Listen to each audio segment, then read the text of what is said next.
All right, all right, all right. We are here in the place to be. Big Game James in the house, Silver and Blue Nation.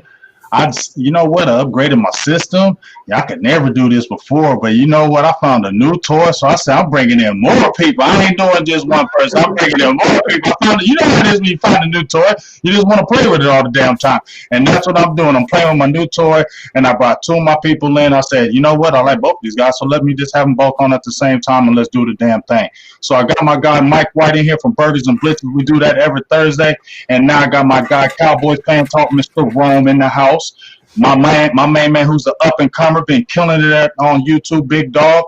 Appreciate both of you guys jumping on me here for this quick little session. Just give a quick shout out from both of you guys, and then let's jump right into it. How's it going, boys? Let's get it cracking. All right. Look, Mr. Rome, Cowboys fan talk. Like you said, I've been doing this for about 4 months.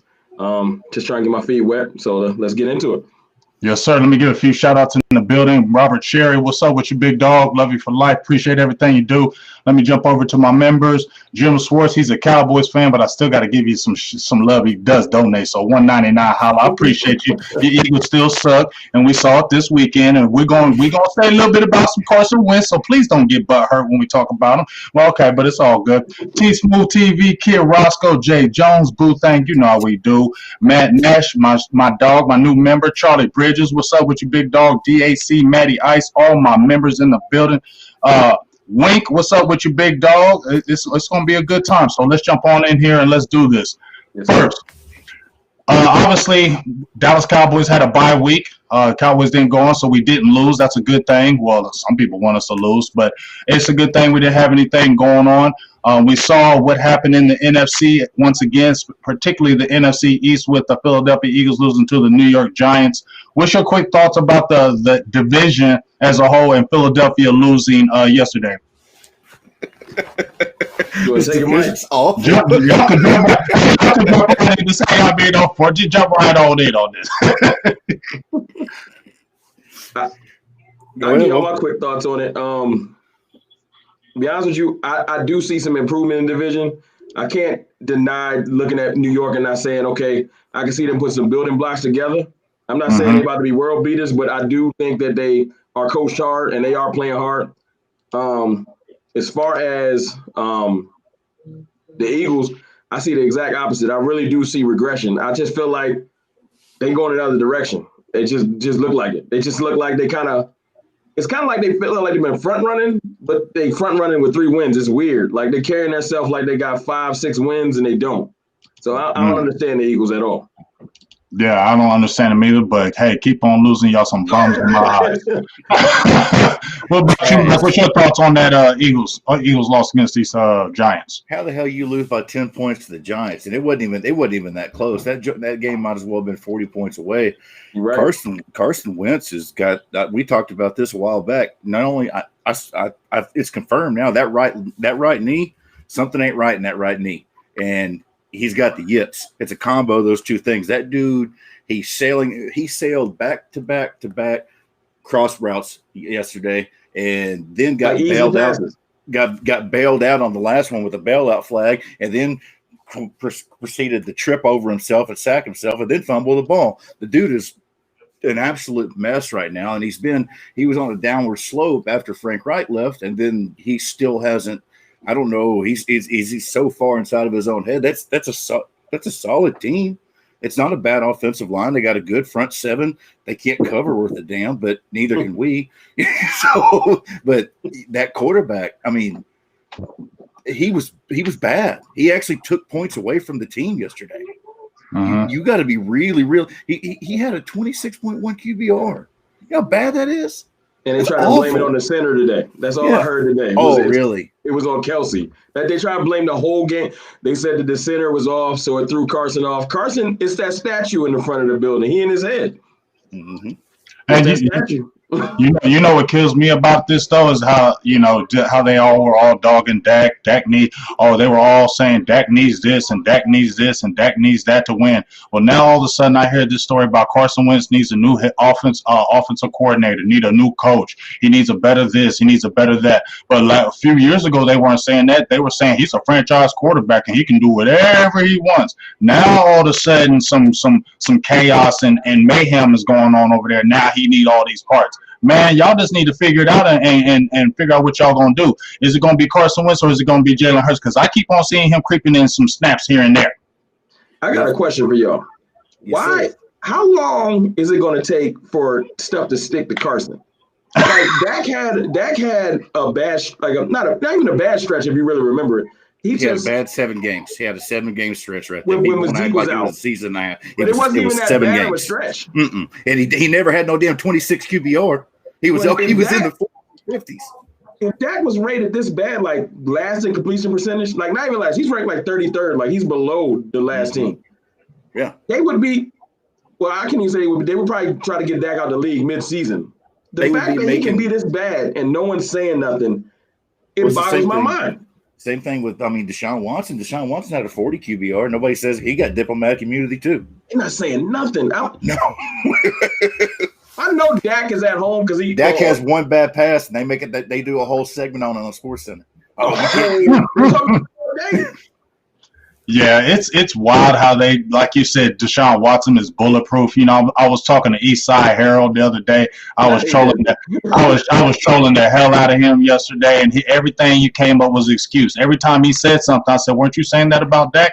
Every time he said something, I said, "Weren't you saying the same thing about Dak? Didn't you say Deshaun Watson could overcome his coach and the team? Now all of a sudden you're in rebuilding mode." Man, y'all just need to shut the hell up. In my opinion, just shut your mouths. Dak is a premium top quarterback. Don't care what y'all say anymore about it. And like we all said now, don't ever mention Dak and Wentz in that same breath again. Stay away from that. Don't you ever mention that again, ever. That is never a conversation that we need to talk about. And let's back it. You feel me? That is done. We are done. Eagles, let it go. And one more. Lamar yesterday, it was raining sideways all the day. Well, he had a bad game because it was raining. Last year, when it was raining sideways for Dak, in New England, no, he can't overcome the rain. It wasn't even windy. They had a 35-mile-an-hour wind when the Patriots and Cowboys played last year. It was just raining. We're talking about the tripping call. I'm not. Yeah. Let's not even. We got too many calls against us. You can add up all the calls against us, and we can make a whole book about that. So we ain't even gonna go there because that's just crazy about what's going on. One last thing. Let me give a shout out to Tyler Saunders, my man who jumped in there. Shout out to Christian Gibbs, and also I got Jim Swartz gave a $1.99 holler. I appreciate that, but he's an Eagles fan. Cowboys fans, you don't let Eagles fans donate more than the Cowboys in the feed. Just make sure you remember that. Don't let the Eagles beat you in this either. Okay? Just remember that. All right. So we talked about the NFC is still going on. It's still in the topsy-turvy. Do you think the Cowboys, I already know what Mike's going to say about this, but we're, 2-7. They're still in the race. Do you want to win games, or do you be like, I'll still rather just lose it and let's get that high draft pick? What's your mindset? Because the team is naturally going to play hard when you play people, but what is your mindset? Because I feel like the Cowboys are going to win some games when you look at the end of our schedule. You can take it, Mike. We're going to accidentally win a couple games. It's just gonna happen. I mean, we have to play. We have to look at our division. We have to play those jokers. One of us is gonna have to win. We could tie, I guess. Have every team in the division come out with a tie. That'd set another record, would it? We might as well hit the pace car if we're gonna go. If we're gonna do it right. But they're gonna accidentally win a couple games, and if you have that podium pick, you can sell it off, but the chances of that actually happening, that's a lotto shot. And then you're looking at you draft 5 or 6 and they end up taking Parsons. I'm honestly torn because if you make the playoffs, you're automatically drafting at least 19th, which is, but it's better, if they're going to take Parsons at 19 instead of 105. If you take Parsons at 105, I'm going to go lay down in the woods and I'm just going to log off and I'm not going to do this anymore. So I can't handle another off the ball linebacker, especially that damn high. And then the only way I'm going to stomach in the first place, you better make Sean Lee the DC and take Mike Nolan, and Thomas Hula can stay if he wants to, but Mike Nolan and whoever that secondary coach is, Al Harris, he got to go too. blow all those dudes out, and then you can bring in Micah Parsons and let him and Sean Lee run the defense, and then we'll go from there. What about you, Big Ron? I'm looking like this. I've been making videos the last week or two. Mm-hmm. I'm culture over tanking. So I already know Dallas never does nothing right. So we're not going to lose our way to Trevor Lawrence like people swear we're going to do, or Justin Fields. You're already too far gone. Yeah. Yeah, like you said, we're going to win enough games because that's what we do. We're going to win enough games to be halfway decent, like maybe 5 or 6. Mm-hmm. But I just want to see a better culture. Like the last 2 weeks, I can't lie, I've been impressed. Like looking like don't lay down. You know. You can charge your way to a nice loss, if you will. You think the Chargers culture is bad right now? They're losing games, but they got a bright future. Quarterback's playing well, and they're getting. You go out there. I don't. There's such thing as a bad win. You could go out there. We won that Atlanta game. Was anybody happy with the way the defense played? Versus how they played. I wasn't happy with nothing. Versus how they played. The last couple of weeks when we lost. Right. Mm-hmm. We've just been looking better. I'm with you 100%. Like I just want to see good culture. So yeah, I mean, if we fell into the division, I'm not going to get super angry. But if we win enough, and I want to pick somewhere between 5 and 12. That's where we're going to end up. If we don't make the playoffs, somewhere between 5 and 12, and I think I can live with that. As opposed to, if we slip into the playoffs for no apparent reason, I don't know if I'm going to be excited. But I don't want to say go out there and actively lose because it becomes a mental thing, and you can't just turn it on. Now we got high draft picks, we're going to win. That's not how you do. It's if you will, it's Whole Foods tanking, organic tanking. You're putting Bradley and I out there. You're putting Francis Bernard out there. You're pulling Jalen Smith off the field. Let's see what these guys got. And you may lose the game, but your guys are playing. Your dudes are getting reps. People aren't. These kids are sitting here. These guys that are going to be upset about not getting playing time won't be here in 6 months. Exactly. You get the kids. The ones that you're going to be building the culture with while losing is the guys that you're going to want to stick around. So it's how you go about it. What really pisses me off, if we had a quarterback who even with all of our issues, if we had a quarterback, is this not the best team in the NFC? Maybe the Cardinals. Maybe the Cardinals. I mean, look what Green Bay's frauds. We saw that. Seattle's frauds. It's something about when I notice that it's a mental thing. It's like I think the players, they see Dak every day. They know how good he is. And I don't think they just was putting the same effort they're putting in now when you don't have no choice. Mm-hmm. But hopefully they've learned their lesson. Like, if we play hard, if they played halfway hard, is like right now, we'd be 6 and if Dak was still on the field, we'd be 6 and 3. Every bit of it. Well, let me ask you this, Ron. All right, so I had brought this up to my dog boss Cowboys. What do you think about this? Because remember in 2014, we had the great season. 2015, we had the rash of injuries. We had Romo go down. Dez went down. We had bad injuries, right? But remember, the team fought. The team fought every single game. They were 4-12. We was mad at it, but we didn't. I wasn't mad at the effort that they gave because they were almost in every single game. It wasn't it wasn't really a blowout, and that's what was frustrating because we was like we were in every single game. But let me ask you this: is this not maybe this year eerily similar to that? Because you had a team when you looked at the 2015 team when we had a high draft pick at 4-12. You were like, okay, we don't feel bad about that because we have a good team. We just had a rash of injuries, but our team is good. All we need is a couple good players, and we can get right back to where we were. And we saw when they got Dak Prescott, Ezekiel Elliott, they drafted Jalen Smith. What happened? 13-3 record. Do either one of you guys think that this is kind of like the same similar situation, that the team is not far off? If you have a draft, and Dallas drafted 4th that year, if you have a top pick with the team in place right now, don't you think they can be right back in it and that has maybe some similarities? This team's better. Yeah, no question. Plus, we coming back with I'm sorry to cut you off. We're coming back with Romo. As much I love Romo, like we all did, but we also would hold our breath every single sack because we just ain't know. Dak broke a bone. There's a horrible break, but there's a bone break. He ain't have nerve damage and stuff like that. So all things considered, when that bone heal, and they probably threw some metal in there, he'll be set. So next year, we talking about a Dak that never got a redshirt year. Dak already was balling. But to be able to analyze the game from where he's at now, Dak probably just grew 3 or 4 years just being able to watch all year. He's been watching. And I know if I know him like we've all been watching him, I know he's studying. He's going to come back leaps and bounds because, look, all of the greats had that Tom Brady had a forced redshirt year too. You know, I feel like Dak's going to come back. That experience right there, it's going to be something else. Plus, like you said, we getting our lumps. This is the lump year. So everybody comes back. Pride comes before the fall. So we getting humbled this year in a good way. I'm not going to come in with our chest all out next year. We know we got to earn it. So I feel like he said, we in a better predicament players-wise. But sometimes football a mental game. It's like 70% mental to me, 80%. And we came into this year too cocky. I swear we did. We just knew everything's going to fall in place. The players were cocky, and we got humbled. But it's not also always bad if we come back next year with the right mindset. You said, Mike, yourself, you said you think this team is better than the 2015 team? Yeah. Why you say that? Your weapons are better. Your quarterback's better.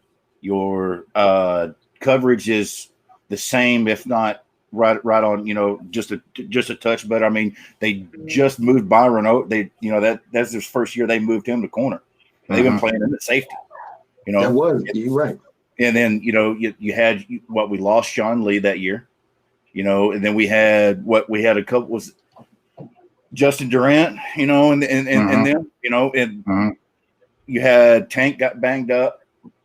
You got a better front seven. You have your offensive line is right on par with assuming we get your tackles back because you got some you know, obviously Diaz and Travis. I love our center. I love that. He gonna be all right. Yeah, that's what and you have a year 5, year 6 quarterback versus a rookie out of Mississippi State. This dude's been working 6-7 days a week for the last literally 4.5 years with John Kitton at Tom House and working on his reps. That's why every time he comes back from an offseason, you're like, oh shit, where'd that come from? I didn't know he could do that. Well, because he spent the entire damn offseason grinding on crossing routes or grinding on his foot placement, and he's gonna come back. Field in the back of his house. Because people wouldn't leave him alone. They went for one time at a park in March, and everybody freaked out because they thought act like he was spreading the bubonic plague everywhere. So he's like, "Fuck it, I'll go to the house. I'll build me a field in the back of the house. Y'all leave me the hell alone." And you know, and then we saw the fruits of that. You know, yeah, he had some fumble issues, but he's literally never had fumble issues. That's one of those aberrations, one-off things. I mean, Hustle didn't. He was pressing this year because we was down so much. He was pressing. You're bouncing off the rev limiter every time you touch the damn ball because every time you get the ball, it's like, huh? Wait, they scored 10. I've only got the ball one time. How does this happen? So I think, you know, by far, just on the quarterback alone, this team is better. And then, beyond a shadow of a doubt, your wide receivers are better. He had a that was post foot injury. Dez Witten was already on the downhill. Beasley was gimped up that year. You know, these guys are ballers. I got a question for you, if you don't mind. Serious question, because this is a player that's going to be with us. How do y'all truly feel about Zeke?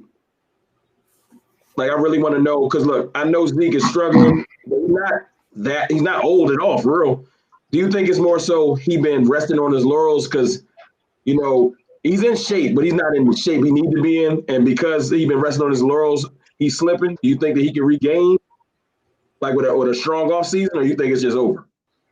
I mean, I think personally he's still a good back. I think he's if you really look at our run blocking, I think the line that we have right now is a better pass blocking line than our run blocking line. I think we have problems with the running in between the tackles, especially with Connor Williams.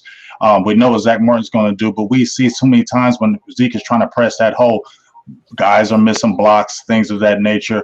I ain't giving no excuses, but my thing is like this. When I keep going back to a no hate on Zeke, but my thing is, if you're paying those running backs that type of money, you expect them to overcome the line. You feel what I'm saying? That's why you paid them that money, because you feel like you're a dynamic back, and if the line is not that great, you can still get those yards.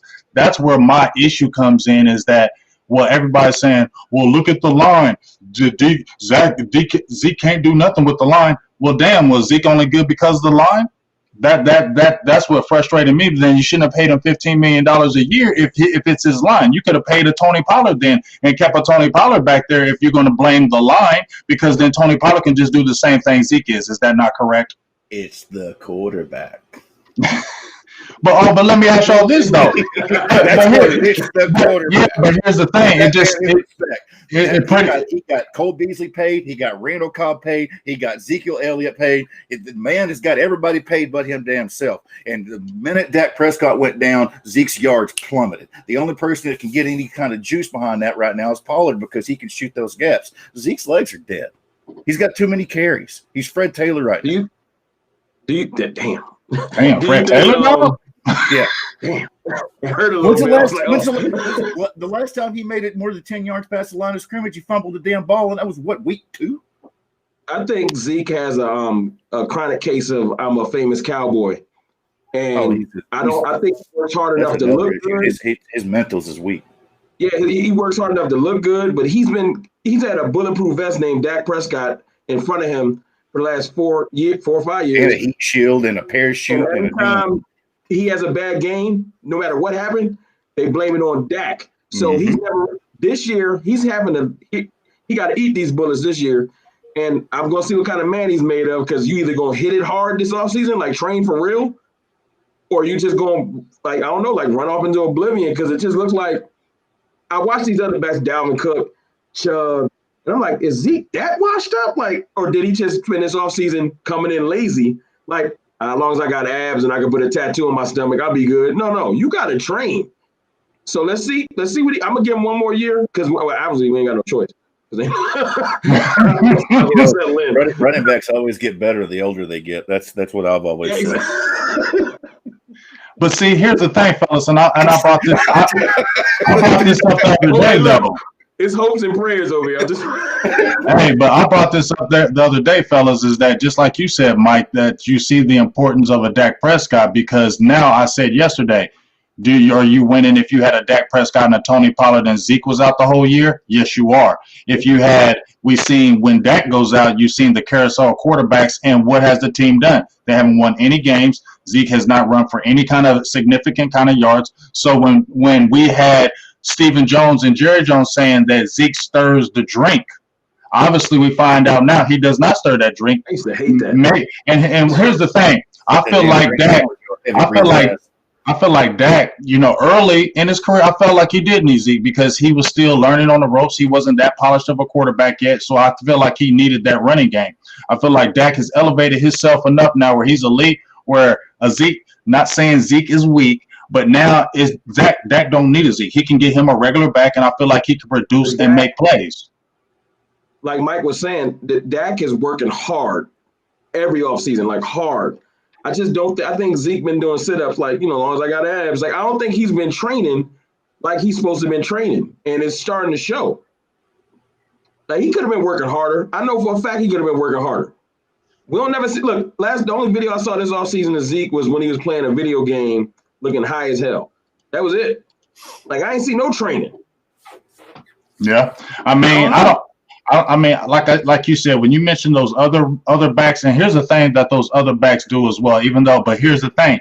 Remember what we talked about before, Mike, Christian McCaffrey, he's going to be missing significant time now. Why? You're a running back. You're getting hit all the damn time. You just got paid that big money guaranteed contract, and you're already hurt, big dog. You get what I'm saying? I told him not to do it. And then, Kamara's been hurt. David Johnson, who was the guy back in the day, he's hurt again. We see all these top backs keep getting hurt. So that's the thing that does help Zeke, is that he is stayed on the field. That's the one thing you can give him. He hasn't been injury prone like a lot of these other top backs. But at the end of the day, I feel like Zeke is one-dimensional. When you mention a Christian McCaffrey and a Kamara, those guys are pass catchers as well. Real pass catchers. You don't send Zeke out wide, and you're really scared that he's going to do something to you in the passing game. Oh, come on, dog. Nobody's scared of Zeke when he goes out in the passing game.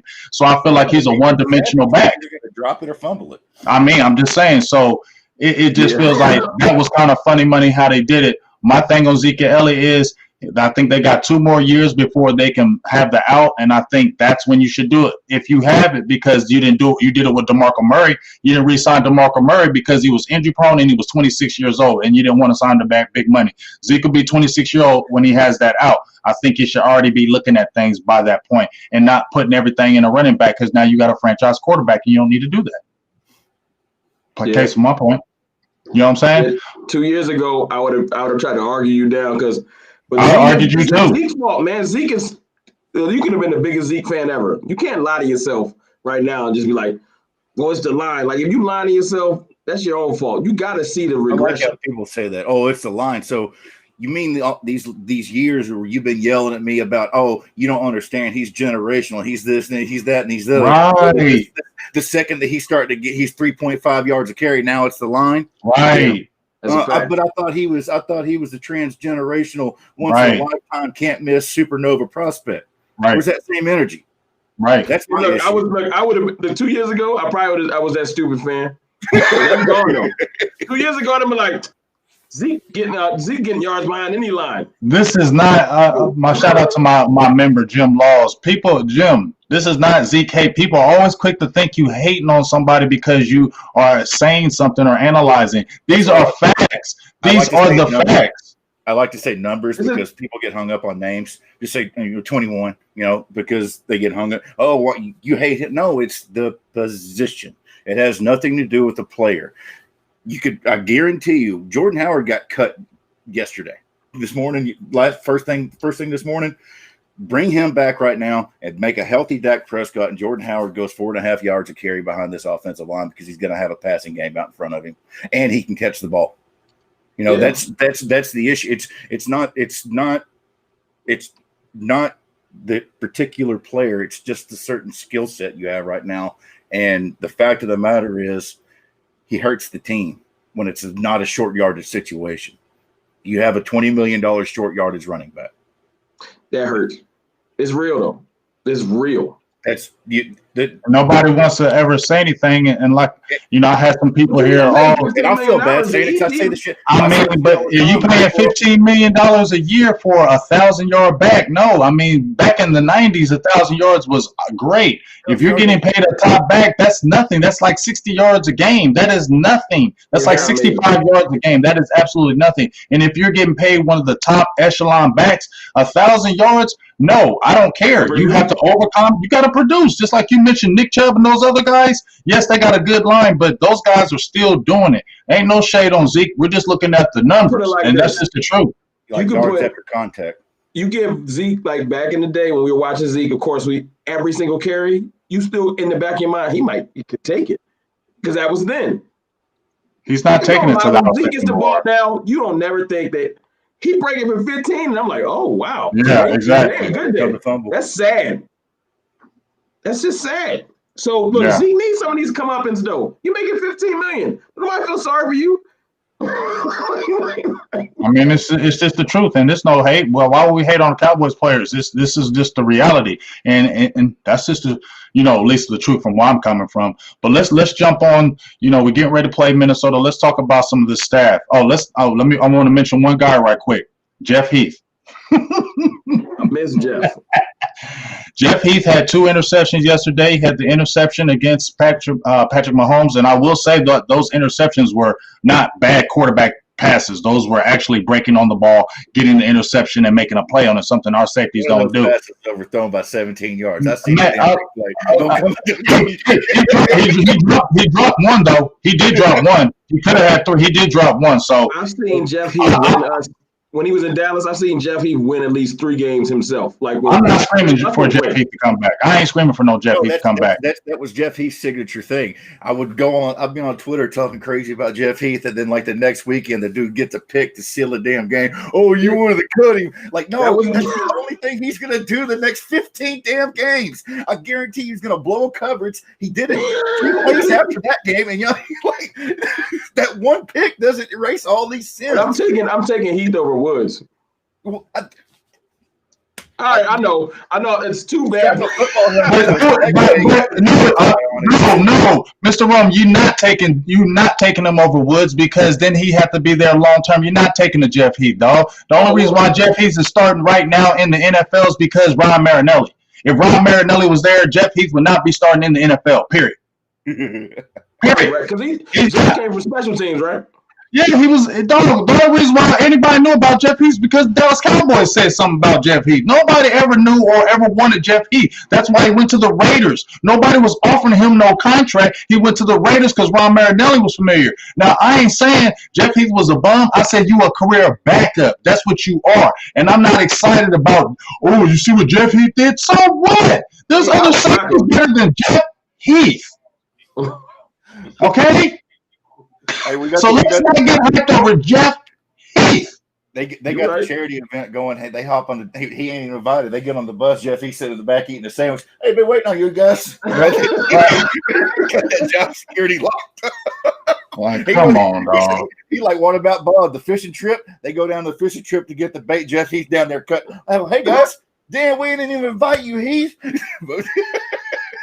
I just tired, like when I be watching the replays, I'm just tired of watching Woods run backwards when he's trying to tackle somebody, trying to cut him off. He got the most horrible technique when it comes to tackling. It just bothers me. Yeah, I mean, like I said before, hey, shout outs to you, Jeff Heath. You got them 3 picks this year. Hey, do your thing. But dog, I don't miss you. I don't miss you. I was great. You was a great player for what you did, what you helped the Cowboys, but I don't miss you. I don't miss you. I'm never putting you as the GOAT. I only did that as because it was a little joke, but you ain't Jeff Heath. Yeah. The dog don't. I ain't no Jeff Heath, nothing. So you had 2 interceptions, great, but I ain't missing you. Just like Ron Marinelli, you might have the defense playing good, but I don't miss you. You know what I'm saying? You know who ruined the damn defense with taking bullshit ass players over people that could actually play football. Now I miss Matt Eberflus. I miss Matt Eberflus. I miss him. I miss him. So just let you know. Well, let's talk about something right quick right now. So we're gonna talk about the staff right quick because Mike's only got a little bit more time left. But let's talk about this subject we all were in agreement with. I don't know about next year, but we're all in agreement. Sean Lee, you made a video about it, Rome, and we had all talked about it in circles with Sean Lee being the eventual defensive coordinator, eventually getting on the staff and being the coordinator. What's your guys' thoughts on that? You first, Mike. I mean, I've been talking about it for 2 years. Mm-hmm. I mean, I've been wanting Marinelli chased out since after the 2016 season. Mm-hmm. And Sean Lee has seen literally every defense they have in the NFL. He's been through 6 defensive coordinators here. I think that number's right about all the way from the Rob Ryans and Monty Kiffins and damn Marinellis and Eberflus and all these guys. He's seen all this stuff. He was there for Phillips, wasn't he? Mm-hmm. But yeah, 2011. He was drafted. Yep. So the dude, there's nothing you could tell him about defense. He's already been running the meetings while Marinelli was sleeping down the hall watching World War II documentaries, fucking peanut butter and jelly on his stomach. That the I'm almost positive that he's because he's back. That's why we're playing better. All of a sudden he shows up. Y'all start playing better assignment football. That's not a coincidence. No. We've seen it happen. We've seen it happen 2 years ago when he got hurt. And Sean LVE was playing like trash, and then Sean Lee shows up, starts working with him a little bit, and it's not so trash anymore. It was still Sean trash. Lee could take the pads off and be a coach next week, and we'd be a better defense. No lie. I know that's not going to happen, but he could. He's better than what Nolan had it when he was what was he with the Ravens? Mm-hmm. There might have been more players over. Oh, you mean? Oh, yeah. I mean, Scott Linehan was a good offensive coordinator with Randy Moss and Megatron. Mike Nolan's different. When you got Ed Reed and Ray Lewis and Tony Saragusa and Elvis Dumerville, who else they have on that fucking it's like 7 Hall of Famers. Like a Darius Thomas, you know what I'm saying? I could have coached that defense. Hey, Ray, you do that thing where you go over there and hit the quarter. Yeah, y'all got it. I'm gonna eat a sandwich. Y'all got this. Yeah, he need to be sending Ray Lewis and Ed Reed Christmas cards every year because he keep getting them jobs. Well, I mean, here's my thing with Deshaun Lee. Do you think, I mean, because, I mean, even when he was at Penn State, when he got hurt, when he tore up his knee at Penn State, he was on the sidelines coaching. He was helping the coaches coach and do game plans even when he was at Penn State. So it's almost like one of those things that's a natural for him. Do you think he could instantly come and be a defensive coordinator, or would you think he need to be a linebackers coach for maybe like a year or two, or he could instantly come in and do it? He's been the de facto linebacker coach for the better part of a decade already. He's ready. If Kellen Moore can do anything right now, I don't want to change the subject. I'm just saying. No, if Kellen Moore can do it now, Sean Lee is ready right now. Yeah. Why? I mean, Mike Fisher's going to flip out when the guy's not 65 years old and he's a coach. You know, he's not going to like that very much at all. But the fact of the matter is, you don't have to be 110 years old to be good at your job. Matter of fact, if you're 110 years old, you're probably bad at your job because you've been doing it around the same way for the last 35 years. How old is Sean Lee? You guys Mike know? Zimmer. You know? Sean is like 35, 30. I think he's 35. Years. Don't ask me how. And how old is the Rams coach? My sentiments exactly same age, right? I think so if he can coach a whole team, Sean Lee can handle a side of the football. Are you true? I mean, Kellen Moore is only, I think, like 33. I think he's still young as hell too. He's not old by any means. So 40. Yeah. You know, you need young, fresh blood up in there. It's time for it. And we always get the old people. We got Monty Kiffin. We got old ass Rob Marinelli. So it's time to get some young inject. And that's what I was talking about, fellas, with the defense that we head coach out of it. Hey, but you know what? Like you guys said, we get the old people. It's time to get some young, interjected defensive minds in there that can come in and rally the troops and get these guys fired up. And one last thing on this, guys. I feel like the team knows Sean Lee. The players are going to rally around him because they know him. It's not somebody coming off the streets and they have to learn him. They know him and they'll be able to grasp on him. And he was already a leader to them. So I believe they'll be able to listen more, gravitate to more, and play hard for him if he chose to do that like they did. Even though Marinelli would get on my nerves at times, they did play hard for him, and I will say that all the time. The key word is respect. They respect Sean Lee. That's why he can be a coach. They respect him. I'm gonna say this real quiet, people. I don't know how many people listen. When Mike McCarthy screws this up, because he's gonna screw this up, because that's what he does. You can move Kellen to head coach, and Sean Lee's your DC, and you have a 1-2 combo. But you know, I already told people they were going to hire Kellen Moore as a coach. I've been saying that from. I've been saying that day one. You don't got to say it quiet because I've been screaming it loud, and people have been like, "That ain't happening." I'm like, "Okay, well, why do you think?" They want him to be McVay. They love keeping it in the damn family, dude. No, he is not going anywhere. That's why when they got rid of Jason Garrett, I don't care what anybody tells me. They say, yeah, you can bring anybody else on the staff, but you're keeping Kellen Moore. They think he McVay. They swear he McVay. Right, and if think about it though, to know that what he doesn't know, and if he got rid of Kellen Moore, he might not have made it through this season. That dude's got his hands full right now. Period. Well, all I can say is this. They signed him to a 5-year deal. They kept Kellen Moore. Kellen Moore's still young. And, you know, Jerry Jones likes to have his hands just like he was with Garrett Rome, how he wanted to build up this guy. And this is the guy I kept. This is the guy I made.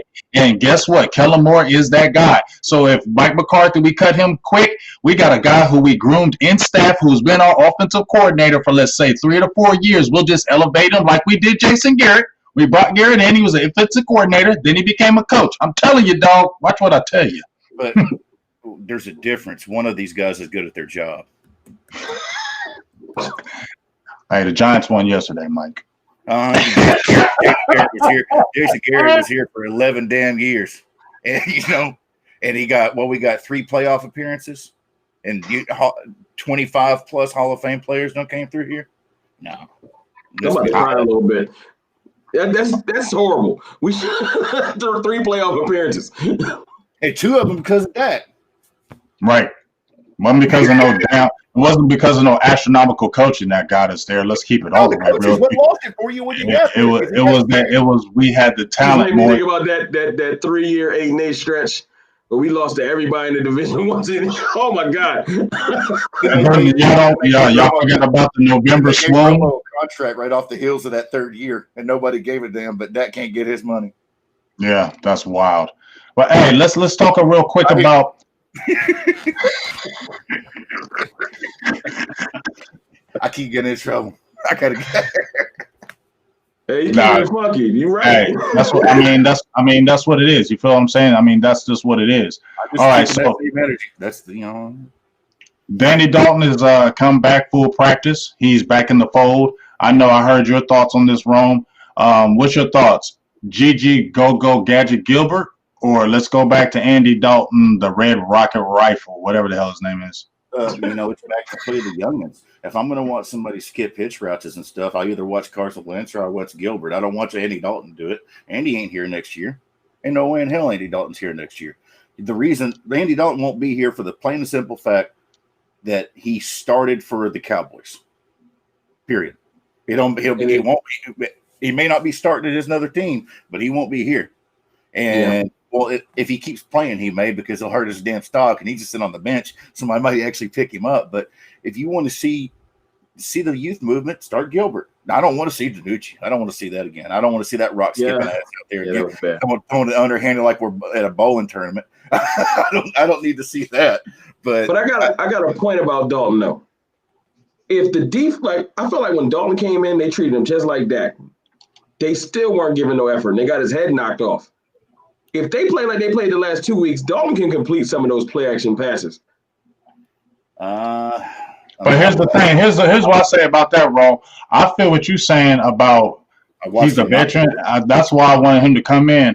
But as you said, see, Garrett Gilbert, he ain't young. He's 29, so it ain't like he's a young guy. But like he said, I've been saying this, Dalton ain't going to be here next year, so it don't matter what we see in Dalton. And we ain't going nowhere with Dalton. We ain't going nowhere this year. We're not going to the Super Bowl. We're not going anywhere with Dalton. And even when Dalton had good teams, he still didn't go anywhere. So he's going to have this team, and all of a sudden he's going to do something magical. He's not.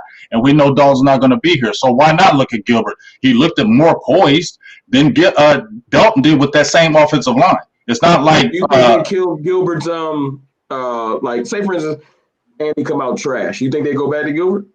I mean, why not? Because who do you lose? I think the only reason why, and somebody had brought this up, is reason why Dalton is playing is because that salary. You ain't pay a lot of salary to Garrett Gilbert. You paid a lot of salary to Dalton, and we know how Stephen Jones did about that salary. You're going to play ball games if I'm paying you this money. So I think he's in there, and Stephen Jones is going to spend that. We're still in this. We're still in the playoffs. We still have a chance. So do we want to go with a Garrett Gilbert while we have a chance, or we're going to go with this veteran that we brought here for a reason to keep us in it? And I think Stephen Jones is going to keep spending that. And as long as we still mathematically in it, I think that's where you see Dalton, unless he's absolutely hot garbage against Minnesota. Our division won't let us be out of it. I don't care how hard we try to lose. like we're going to be in it for the rest of the year. I mean, I just feel like that's just the route to go, because if you're not having somebody come next year, then why are you going to keep playing them? There's no reason to do that. And just like, you know what I mean? Gilbert can be our future backup, like consistent, like especially if he can win a couple games. Yeah, if he can win a couple games, that makes you feel better. Like, okay, now we have. I don't want to start him. I'd start put DiNucci in there. Put Zeke at quarterback. We can still get picks though. Even if you have a bad team, you can still wheel and deal and get picks and teams. You just said the team ain't that bad, and this team ain't that far off for just a couple picks. Yeah, but if we with a little dedication and a little teamwork, we can be that bad. I promise. I know Dalton was never a world beater, but when it seemed like he couldn't even complete a pass. Like, what happened? He looked like Teenage Mutant Ninja Turtles when they got hit. Oh, shell shock. I seen Andy Dalton get picked He was double clutching. I saw routes where like CD was wide open and he's afraid to let it go. Like, I don't know what's wrong with him. That line got him scared. Terrence Steele got him scared. Terrence Steele get anybody scared out there when you're giving up 7 sacks and 32 pressures. All right. I got to get off here soon, but I got to make a point. We're going to stay right here, Ron. Right. Watch Kellen Moore. Watch this offense. People say Kellen Moore's a problem. Watch this red zone design. Watch these plays that are getting left on the field. There's wide open wide receivers. In the red zone, we've always had an issue. They've always had bunching issues. They've always had bad formation issues. They've always had snap infractions and all kinds of stuff like that. The red zone play designs are so much better under Kellen Moore. And when you have a capable quarterback back there, your red zone offense is going to skyrocket, because it's been trash all but like 3 years. And that was like 2016, 2015, oddly enough, when Darren McFadden got 1,500 all-purpose yards, and then 2014 when Romo was absolutely on fire. But other than that, I got to go, boys. All right, man. Hey, man, we appreciate you. Check out Mike White. Go follow him on Twitter. Burgers and Blitzes. That's my guy. We'll talk again Thursday. Be safe, Mike. All right.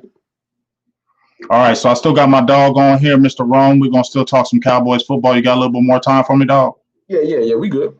Okay. So now we was just talking about the Andy Dalton thing. And I feel what you're saying. You know what I mean? But I just look at Dalton not going to be here, Rome. So you got to see what you got to see what you and Gilbert. Look, I'll be conflicted because I'm conflicted too. Like today, I wake up like we gonna get this division, and then tomorrow I wake up like same week we ain't even play another game. I'm like that draft pick looking right. Like I get so I'm in my head because I'm like, I'll take the tackle from Oregon, put him at guard for a year, and then. If Tyron can stay halfway healthy, I'll flip him on the open market. And I'm thinking all kinds of GM stuff. And then I watch how our team plays, and the fan in me is like, nah, we could catch this division real quick. And look, the sad thing is I know that's not good for us. But I'm that type of fan, man. But look, right now, I'll split it into different halves of the week. Monday through Wednesday, I'm a GM. Thursday through Saturday, I'm stupid fan. When Monday through Wednesday, I'm like, if we get this pick, we can do this. And I'm looking at safeties. I'm checking for the safety out of Florida State. I'm thinking we might be able to get him. And I'm like later in the draft. So I'm checking all this stuff out. And then when we get closer to the game, I'm like, this is how we can win this game though. And then last week they messed up. They're playing Pittsburgh that tough.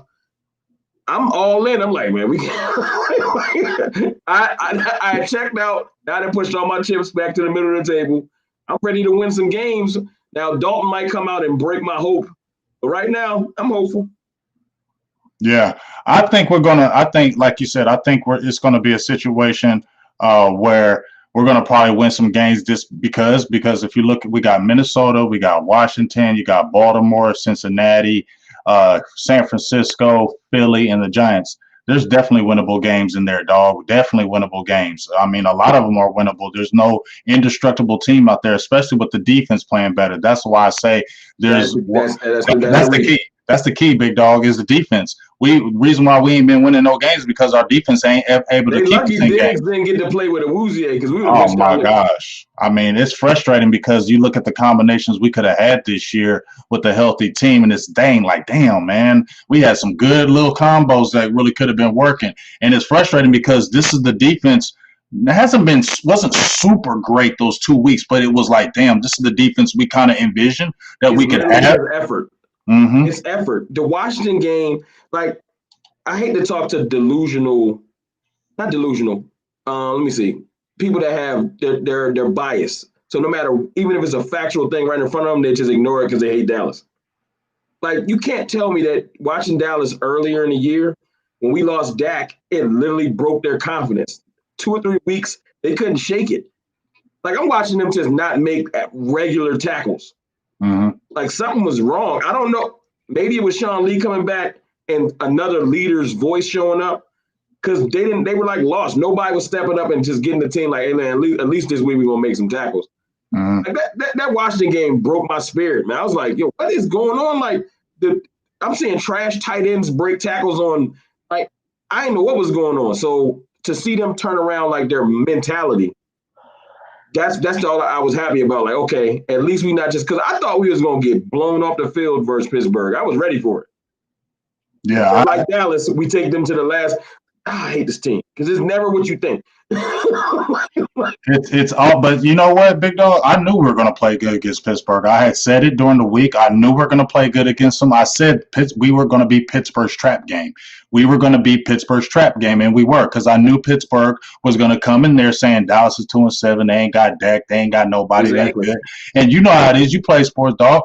You tend to, when you play a sorry team, it's natural. No matter how you try to mentally stay into that game, you naturally just die down. You might drop the ball more times than before because you don't concentrate as much, because you think, you know what, if I drop this pass, I'll catch the next one because we can still beat you. You know what I mean? That's the mentality. And I feel like that's why we can't stay in the game. And I said the only reason why we couldn't win the game is because we couldn't score points. We scored points, but we saw some trash calls at the end of the game that turned the whole game around, where Dallas still could have won. But at the end of the day, Garrett Gilbert once again showed that the team was rallying around him, big dog. To me, look, some of those passes that he missed, I'm like, it's not his fault. You talk about. I mean, that's his first start in NFL game, though. He hasn't had no camp, no nothing. So I gotta give you that. I'm not saying he can't complete them. I'm just saying throwing him in the fire mid-season is gonna take a couple games before he can hit.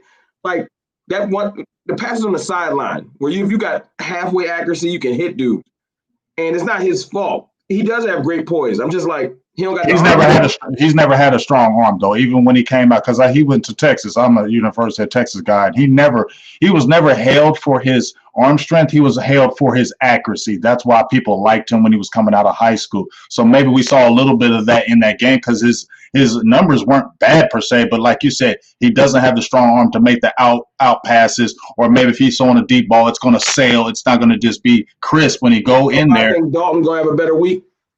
When Dalton first went in, you know, they didn't shift the offense, because you heard like that week when Dalton first came, like he made those passes to the Giants. So in Jerry and in mind, they was just like, we'll run the offense like normal, right? And that was a mistake. But because of it just happened with natural regression. We've had to become a balanced team over the last 2 weeks. We've had to, because we're dealing with quarterbacks that you're like, so we're running the ball. If they stay consistently running the ball and getting time of possession and giving Dalton 20 to 25 throws, he can hit, because these receivers are open. Now, if Terrence Steele is on this Terrence Steele stuff, it's just going to be what it is. But if they give him a little bit of time, Dalton can complete a pass. He's not – I mean, like people acting like Dalton going to go out there and he can't hit nobody. I don't think it's that. No, I don't think it's that. I'm gonna be honest with you. I'm surprised that he was playing that way. That just in my opinion, I was very surprised he played that way. I really don't know what I'm going to see from him. I think this game is going to be key from him staying at the quarterback or him being removed at the quarterback, or what we're going to see him playing against Minnesota, because Minnesota is a legit team. They're not like the worst team out there in the league. So this is a good parameter to be able to see if Andy Dalton can keep on playing, because I mean, he looked like garbage against that Cardinals. I mean, that was ridiculous. Some of those breakdowns, and I saw like CD running wide open, and he clutched. Like, can I hit him? And I was like, yo, he got the yips. Like, he wouldn't even let it go. And I'm like, he's wide open. So I really feel like you said, like, it's something about, I feel like some people don't play good with pressure. And at that time in the season, our season ain't as far gone as it is now, as far as games wise. And some people just don't play good with pressure. Obviously, Dalton don't. Right now, you're coming in and it's like, well, if you get some wins, great. If you don't, we're just gonna get a draft pick. Like, I feel like he's gonna play with a clearer head, because he's like, well, I can't really mess this up. We already 2-7. Mm-hmm. That's just a theory. I don't know. He might come out this week and be completely terrible, and at half they bring Gilbert back in. Well, I'm gonna ask the people in the chat on my Facebook, and I know a lot of people have their own thoughts about this. So I'm gonna ask people in the chat before we hit a few more subjects. You know, Dalton, just put Dalton or Gilbert. Dalton or Gilbert. And I know Dalton played like trash the last few games, but do you think he can make a comeback? Because Dalton could be looking back like, hey, the team played better. I feel I got more confidence. Maybe he plays with more confidence because he's seen the last 2 weeks, Rome, how the team played, and maybe he gets his confidence back as well. So I'm gonna ask people in the chat while we go to another subject: Dalton or Gilbert? Dalton or Gilbert? Who you want to see going with it? I'm gonna go with Gilbert, because you're not gonna lose anything by playing him. Because if we were on a serious run, my thing is, it's good, okay, if we win a division, but what does it matter if you don't go nowhere? It's good that just because you can say we won the division. It's not the division thing for me. It's like I said, it's culture over tanking. That's my thing. So I just want the continuity of playing good to roll through. You know what I'm saying? Like when you rolling, you just rolling. So if the offense is clicking under Dalton and we lose games, so be it. If it's clicking under Dalton and we win games, of course, I'll be happy. But I just need the continuity. I need the receivers not to lose no confidence.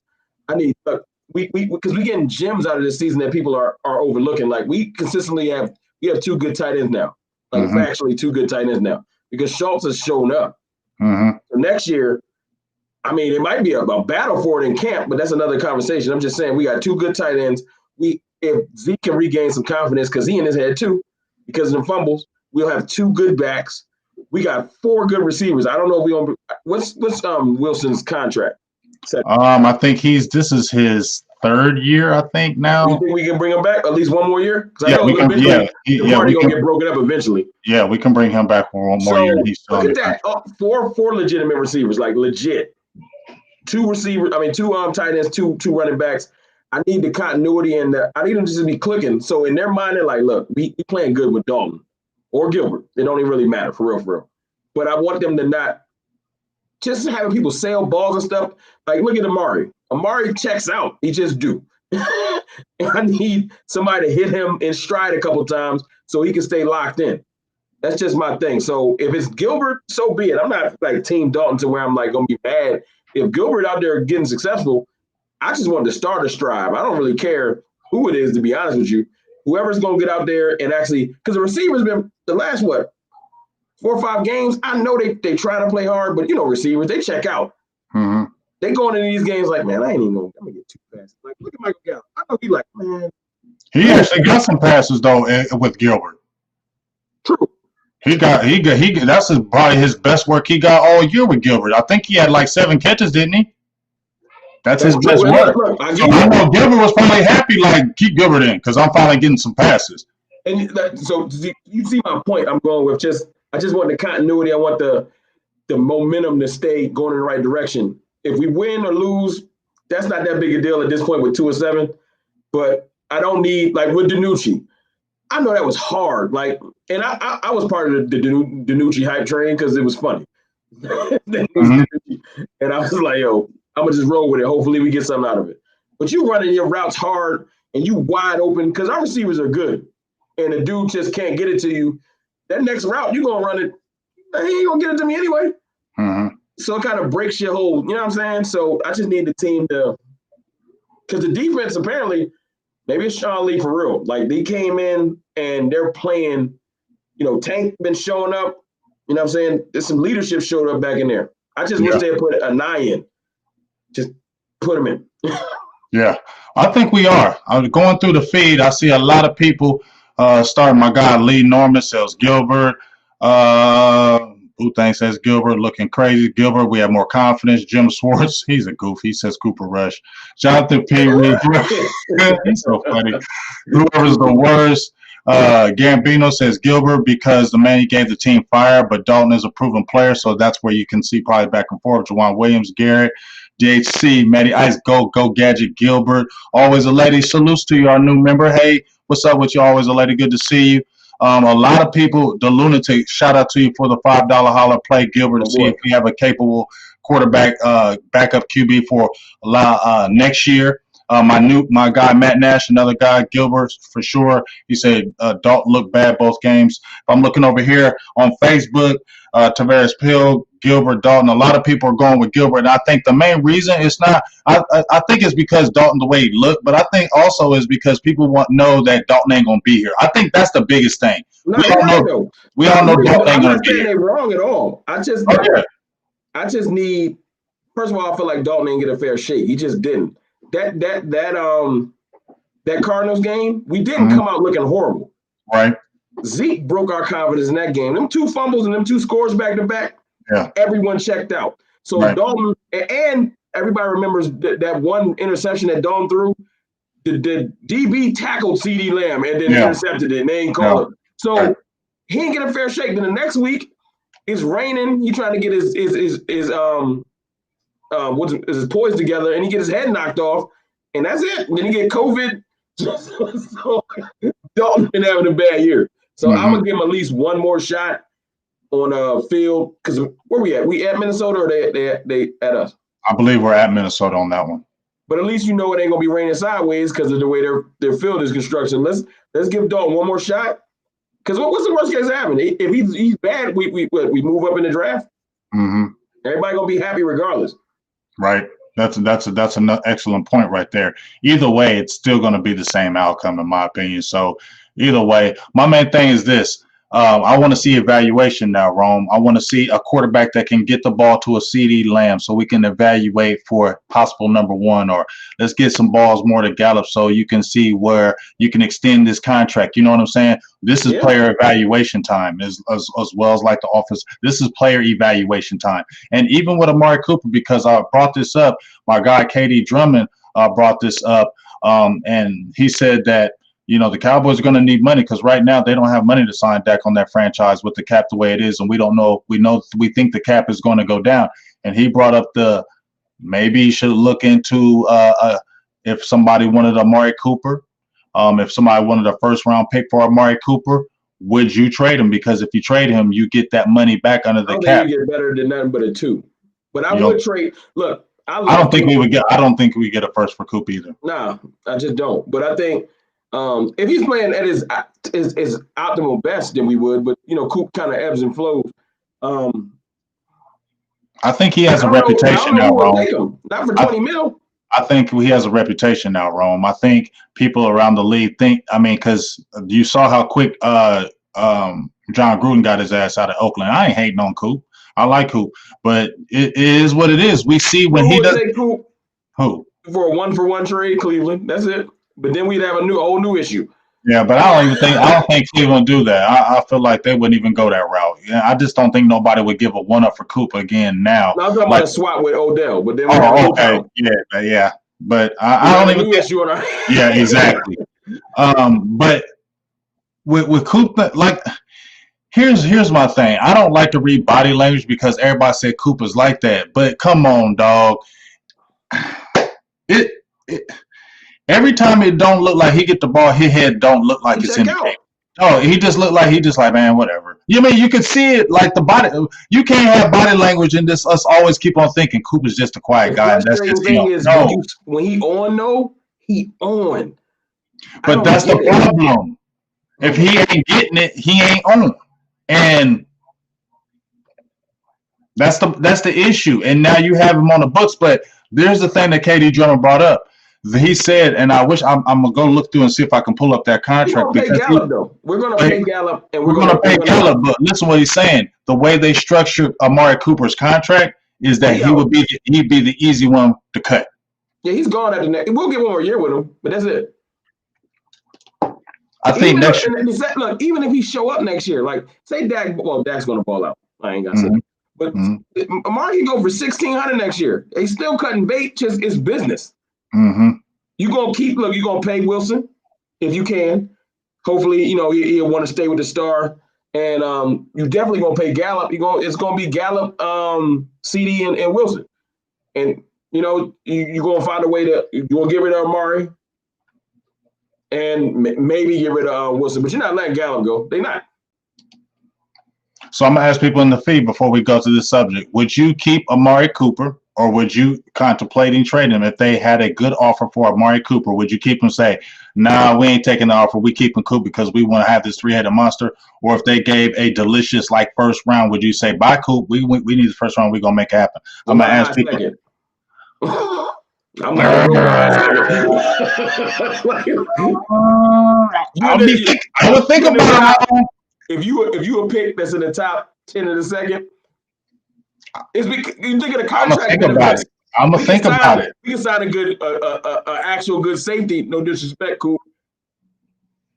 It's a business. No, but there's no disrespect. This is a business. And when you just drafted a CeeDee Lamb, it changed things. I said as soon as they got Lamb, and me and Skywalker did a show like 2 months ago, and we said we know who's the number one. We're not saying Amari ain't, but so is CeeDee Lamb. So look at the world though. If we don't if we don't sign Coop, right? And we don't get Lamb. That's how the world works. And now we just got Gallup. Right.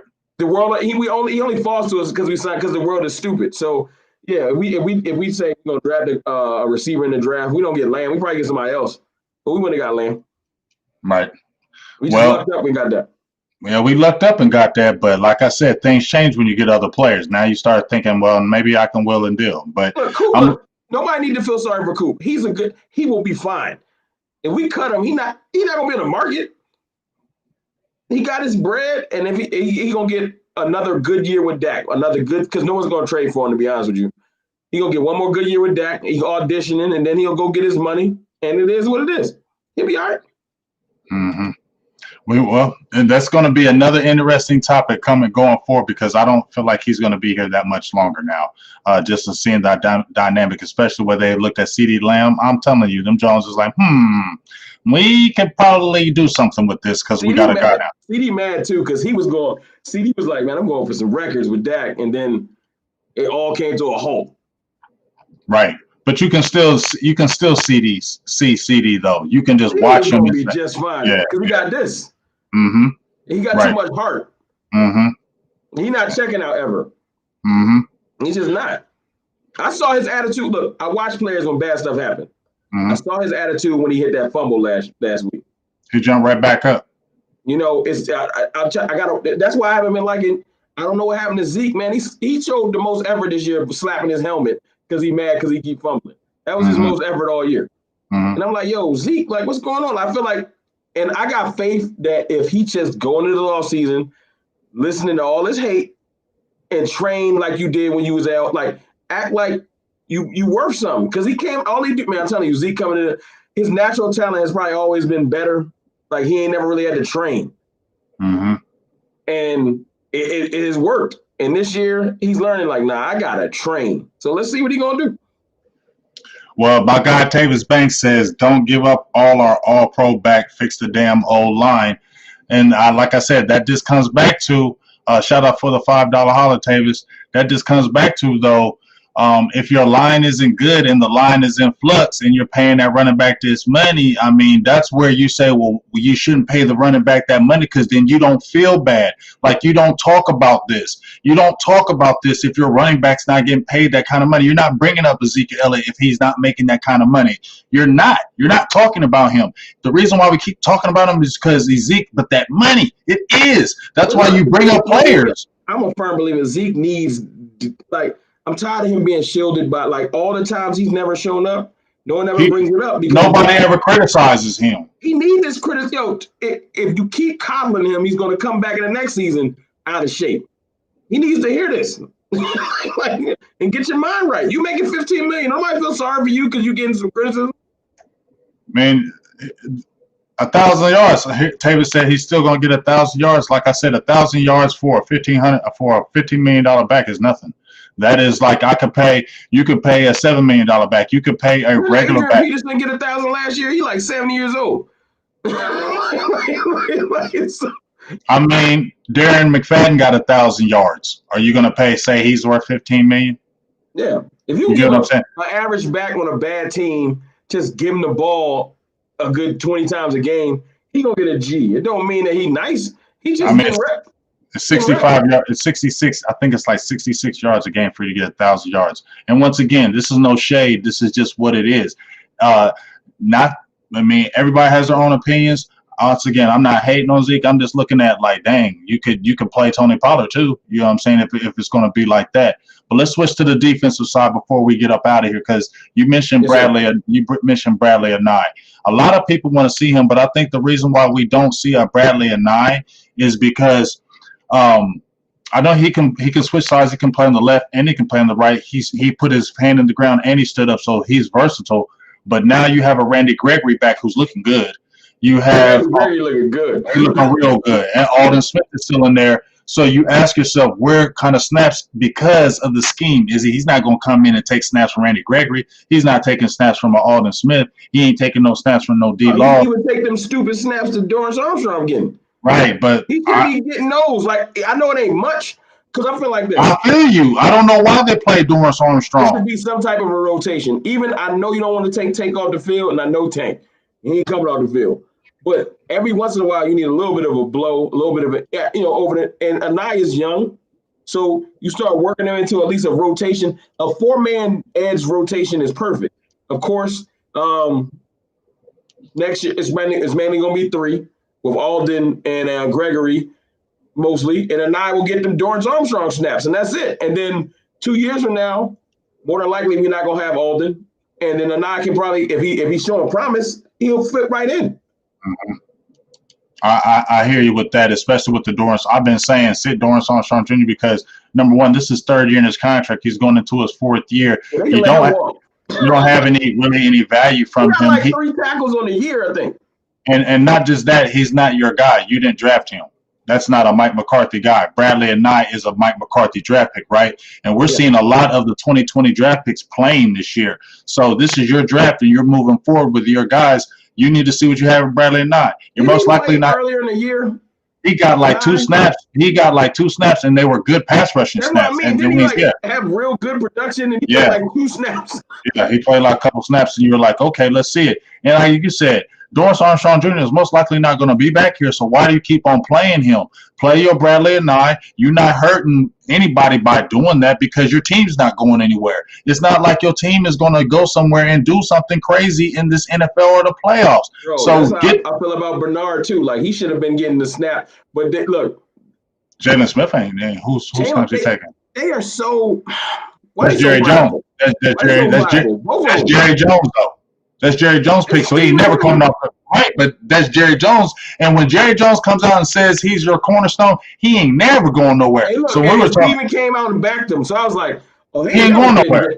Yeah, he's never going anywhere. So we can stop. They just can't admit. Why can't you right? You know that. Look at the I listen to the national media sometimes. Listen what Colin Cowherd said today. Even though he's an idiot, when he said the GM for the Cardinals was just like, Rosen ain't it. I'm gonna go ahead and get Kyler. Why you can't just admit, you know what, Jalen ain't it no more? I gotta swap out. Like, why the pride gotta keep coming into it? Because it's the Joneses, and that's why I said we keep on going in these circles, big dog, is because of those type of things. They don't never, ever, ever want to admit a mistake, and they will ride it out. Think about it. Think about it. They gotta just let that go. Think about it, Ron. Think about this, though. What did they just say before we played the Pittsburgh Steelers? Yeah, we made the mistake with T.J. Watt. We should have drafted him. You're admitting that 3 years later. When now it's too far away from the Cowboys' memory. It's a lost thing. So now we'll admit, you know what, we made a mistake. But they're not going to come out instantly, just like what they with the coaches. They're not going to get rid of a coach mid-season, no matter how bad it is, because they're going to say, we made this pick, so we're going to see this out because we don't want to look like we made a mistake. They're not coming out like that, dog. You can be average. Like, I'm not the best player personnel. I'm average at best. I'm just a fanatical, football fan. But, like, some of these players, you got to just see it. Like, you know what, Terrence Steele, dog, I'm going to just let somebody else try. It can't be worse. Like, I don't know what I'm going to do. I'm going to throw Connor Williams over there. I don't even care. Like, because at this point, what I got to lose? Like, you're a turnstile. But they won't, like you said, they won't, like, the pride in them is just like, nah, Terrence still going to work. No, he's not. Like, just stop putting him out there. Defensive side of the ball. Look, I guess our best showing of them admitting them that they were wrong is all them cuts they made. They gave up on Poe. I thought they was going to rock with him. I was so happy.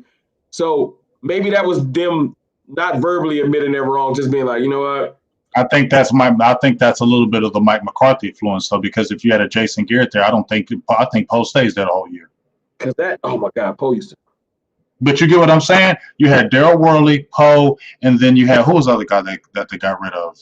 And they traded Everson Griffin. They got a good pick out of that. They got a pick out of that. Brandon Carr, though. They said Carr came in, and I don't know the facts. This is what I heard, of course. Carr came in and apparently was assessing the situation like, what is they doing in here? And probably voiced his opinion because he's an adult man, and they got rid of him. He probably was like, yo, this scheme makes no apparent sense. We're going to get toasted. And they got rid of him. Well, you also, this is what I also think on that.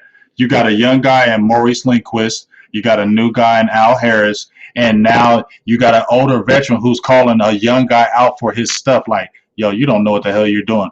would you keep him in there? And you're a young guy, a young secondary coach. You got an older guy saying you don't know what the hell you're doing. This is your first year on the job. No, you're getting him the hell out of there because guess what he's going to do? He's going to influence those other players.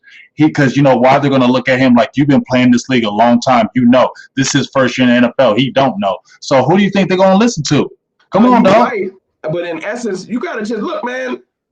This is a business. We all grown men. If what you're saying ain't making no sense, the coach got to just hold his L. Like in real locker rooms, teams that are really thriving, good players are allowed to. I'm not saying Brandon Carr is a world beater. I'm just saying good players are allowed to be like, hey, man, that's not going to work. We just watched that Sean Lee video when he was just telling the coach, hey, that doesn't make sense. This is what we need to do. You know, and maybe it's just because he just walked in and he ain't had no cachet. Like, you got to have some type of cachet. So I get it. Maybe he was speaking out of turn because you do got to build a little equity. But in essence, though, it makes sense because one or 2 weeks, I give you that. But when you watch like 4 or 5 weeks of bad defense, obviously something's going wrong.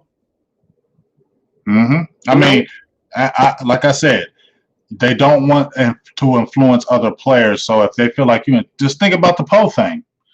They probably think Poe might be influencing the wrong thing, you know, even with the kneeling, whatever. And so they're like, you know what? That was probably an easy cut for them because we already felt like maybe you was a distraction. It was Everson. It was Griffin. Yeah. Everson Griffin, yeah. I was thinking, I was like, who else we cut? It was Griffin.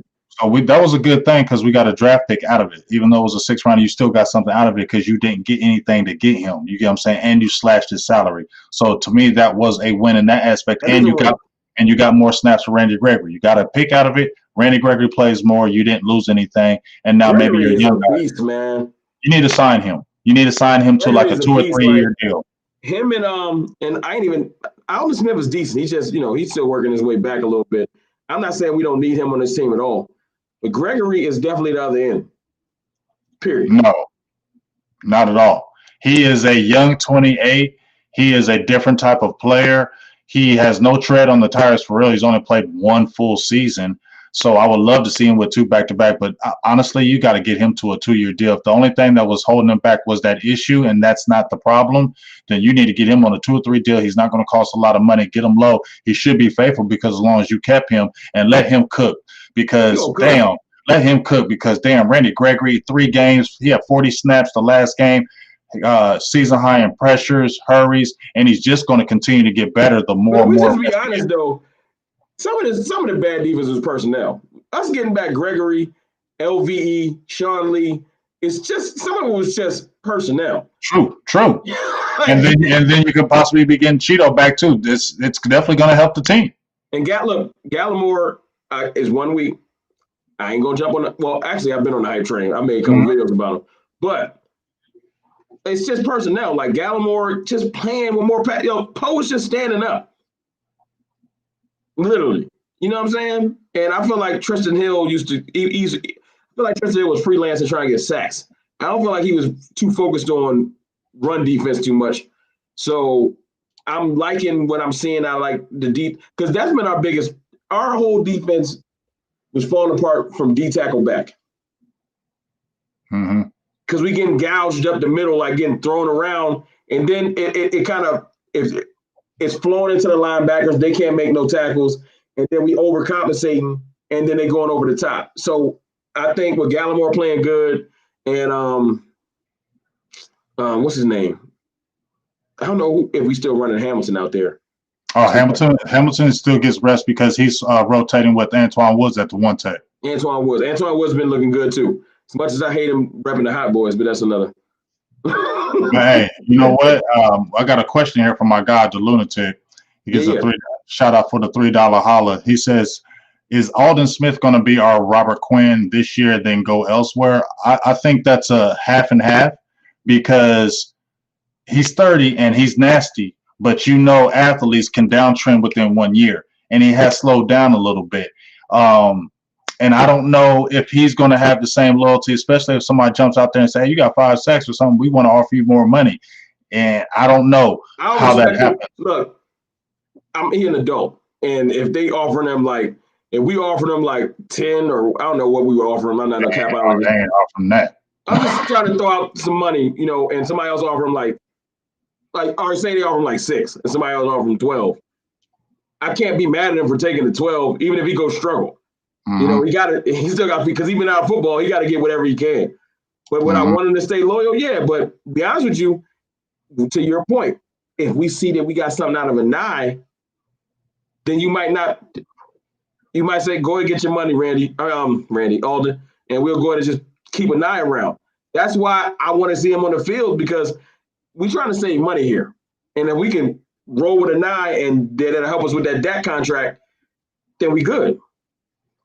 Yeah, I think what they're going to do is what Stephen Jones always does. He's going to throw you a little bit of an offer and see what you do. He's going to throw that offer at you, and it's not going to be significant. He's going to throw it out to you. He's going to see what kind of things you do. And if you ain't really getting anything back, then that's where he's going to come.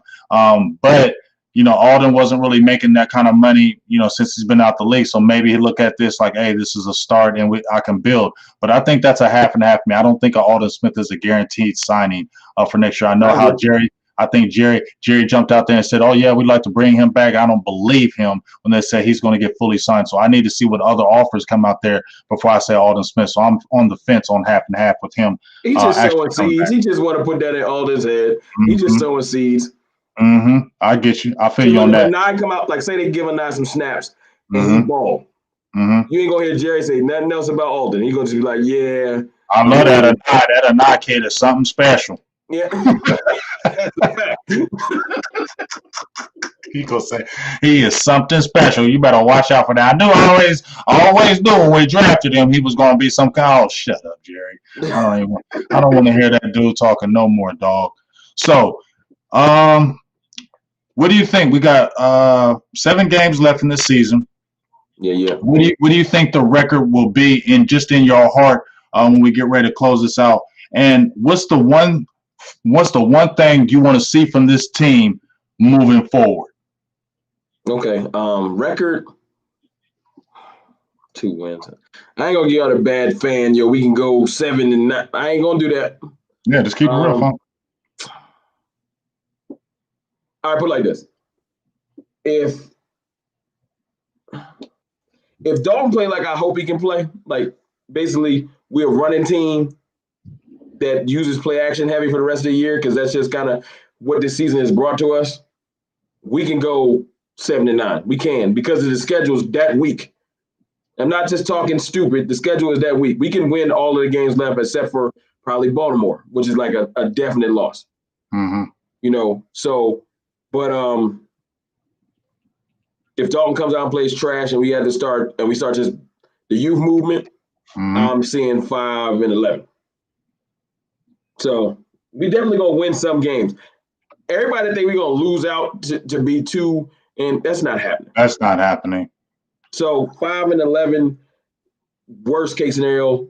I just want to see this Minnesota game, and you can bring me on next week, and I can assess the team better. Let me see what's going on after the bye, because it's definitely gonna tell me, oh, they really was turning their corner, the Philly and the Steelers game. You know, because you know what we never do well is Dallas. We never do well with success.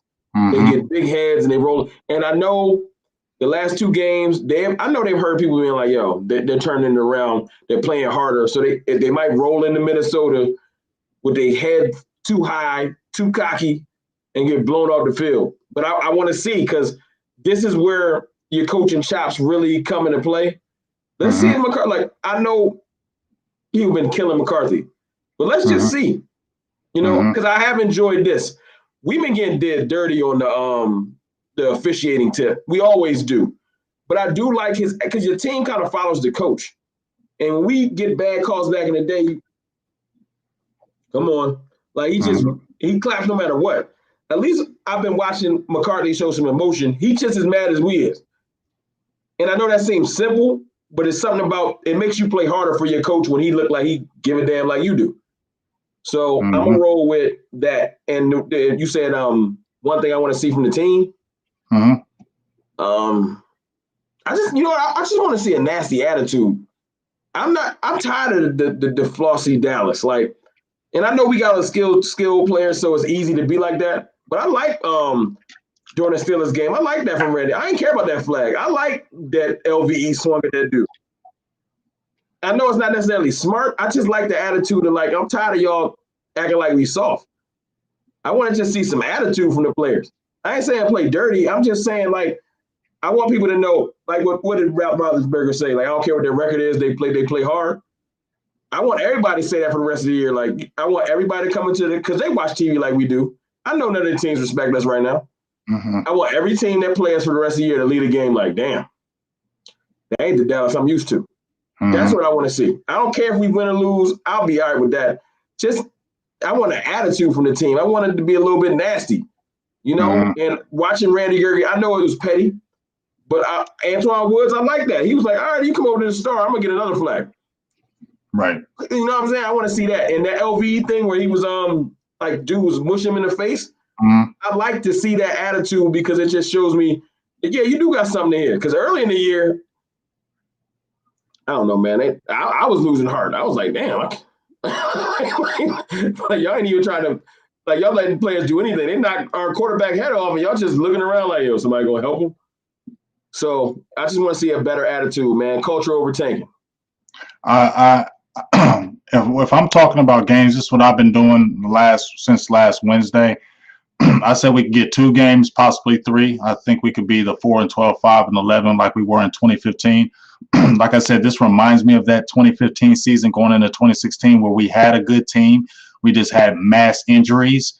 And then all we need is a few plays and we'd be right back in the thick of it, especially we get our dog back in Dak Prescott. So, but just bouncing off of you with the one thing I want to see, number one, I want to keep seeing our young players.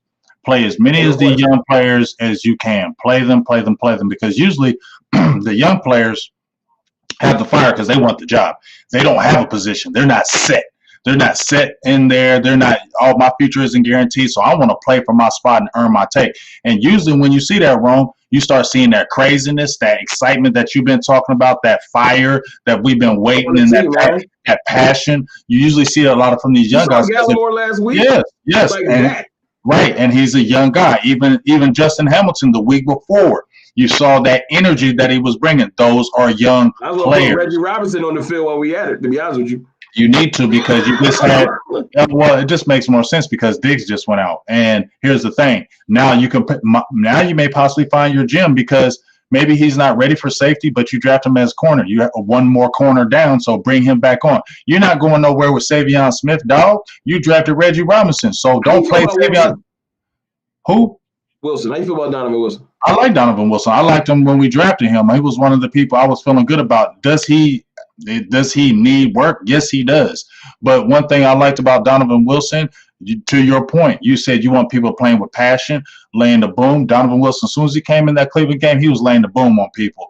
He has heart. He plays hard. In the Philly game. That's what I'm saying. He plays hard. He has 2 sacks already this season. Okay.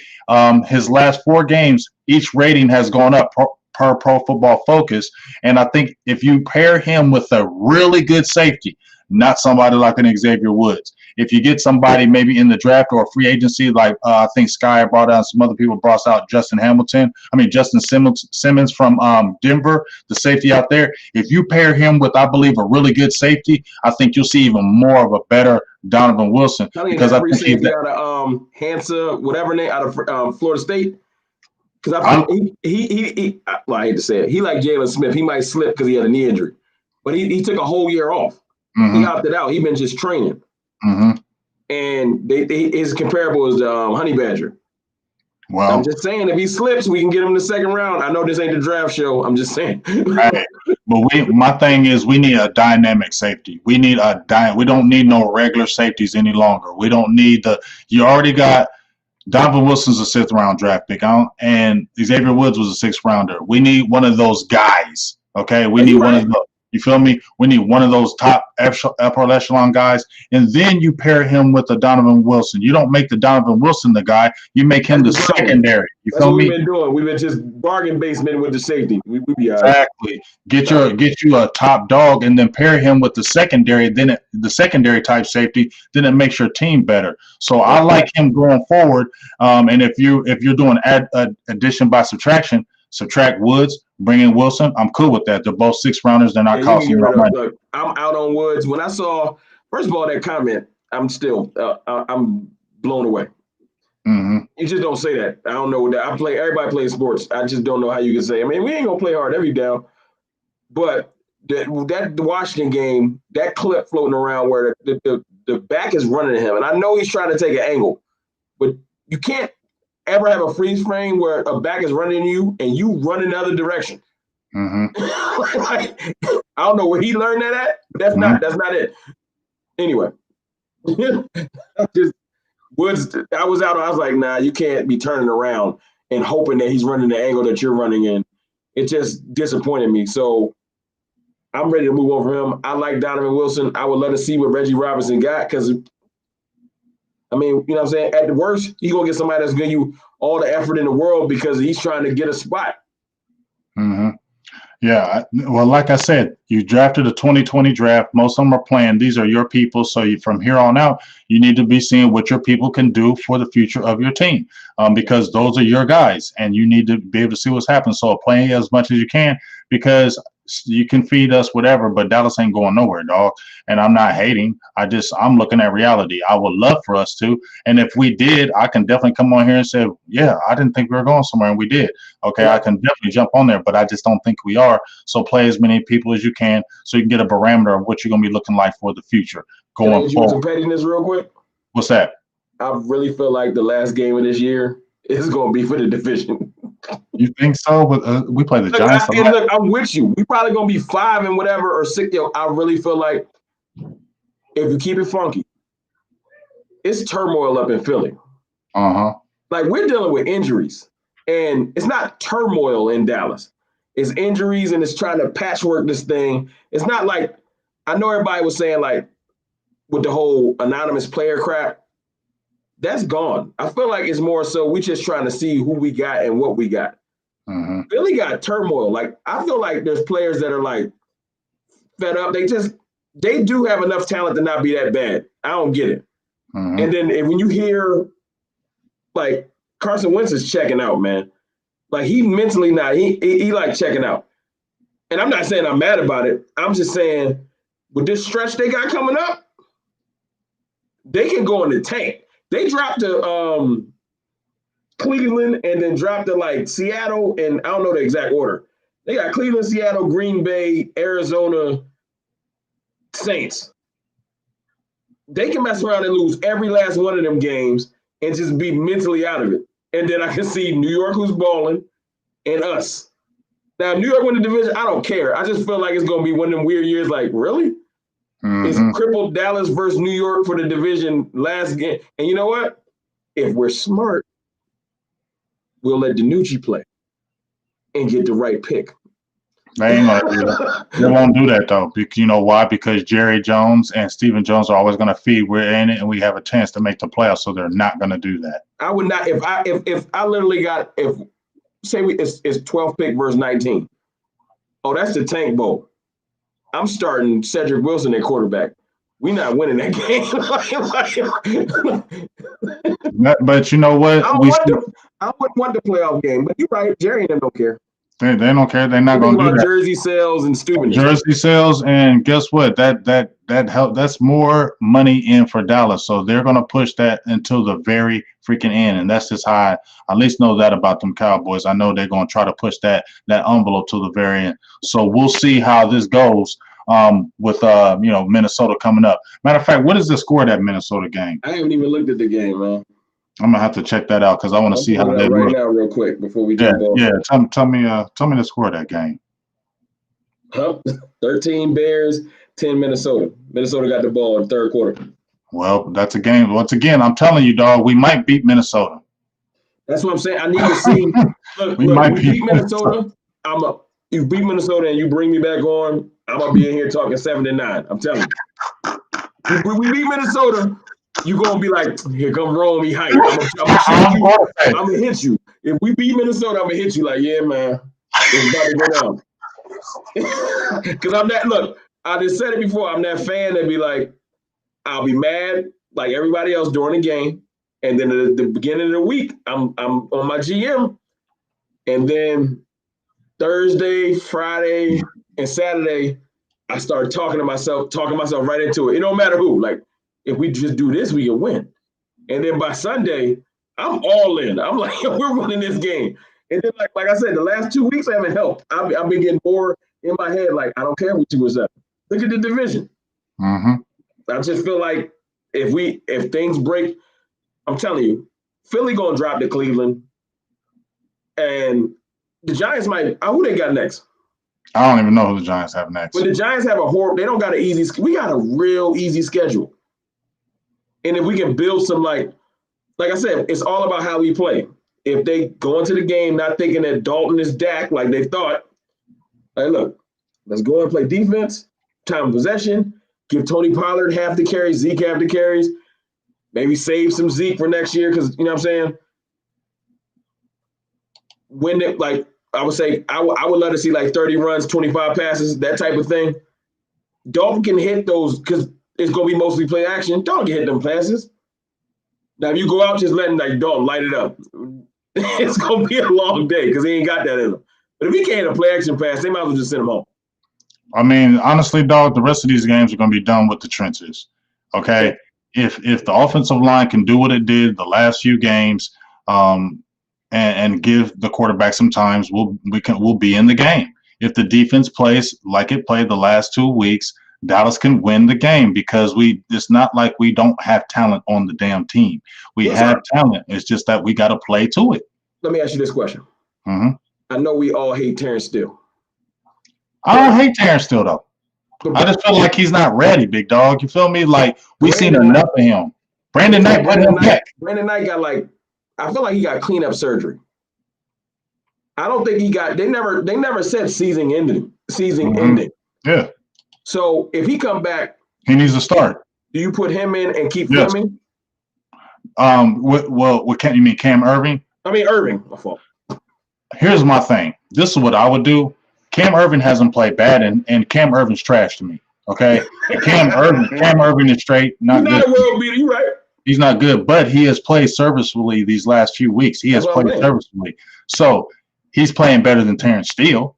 And you're not going to hurt yourself or Steele's confidence. He started 7 games. It's okay. But you do think that if you can get him in the weight room, get him stronger, work on his technique, he has the size and measurable athletic ability. That's why they keep playing him because he got measurables. But he could be a swing tackle for the future. Him and Brandon Knight could be your swing tackle. I want to see if they put Knight in, like say Knight right at right tackle. Put it's Knight the at right tackle. Game. We win that game and they say, okay, Knight's coming back. They gonna put Knight where Steele is at, and I think they'll keep Irving in at left tackle. And I ain't saying this is a dope line. I'm just talking about what we dealing with. I think we roll, but if we get rolled by Minnesota, they gonna just keep Steele. I don't think we're going to get rolled by Minnesota. I don't think so neither. I think that's going to be a close game like Pittsburgh, and I think it's going to come down to the fourth quarter. I mean, if we play Minnesota, we got to respect Jefferson. And Kirk Cousins. I ain't nobody scared of him. Yeah, I keep forgetting they got Kirk. I ain't scared of him.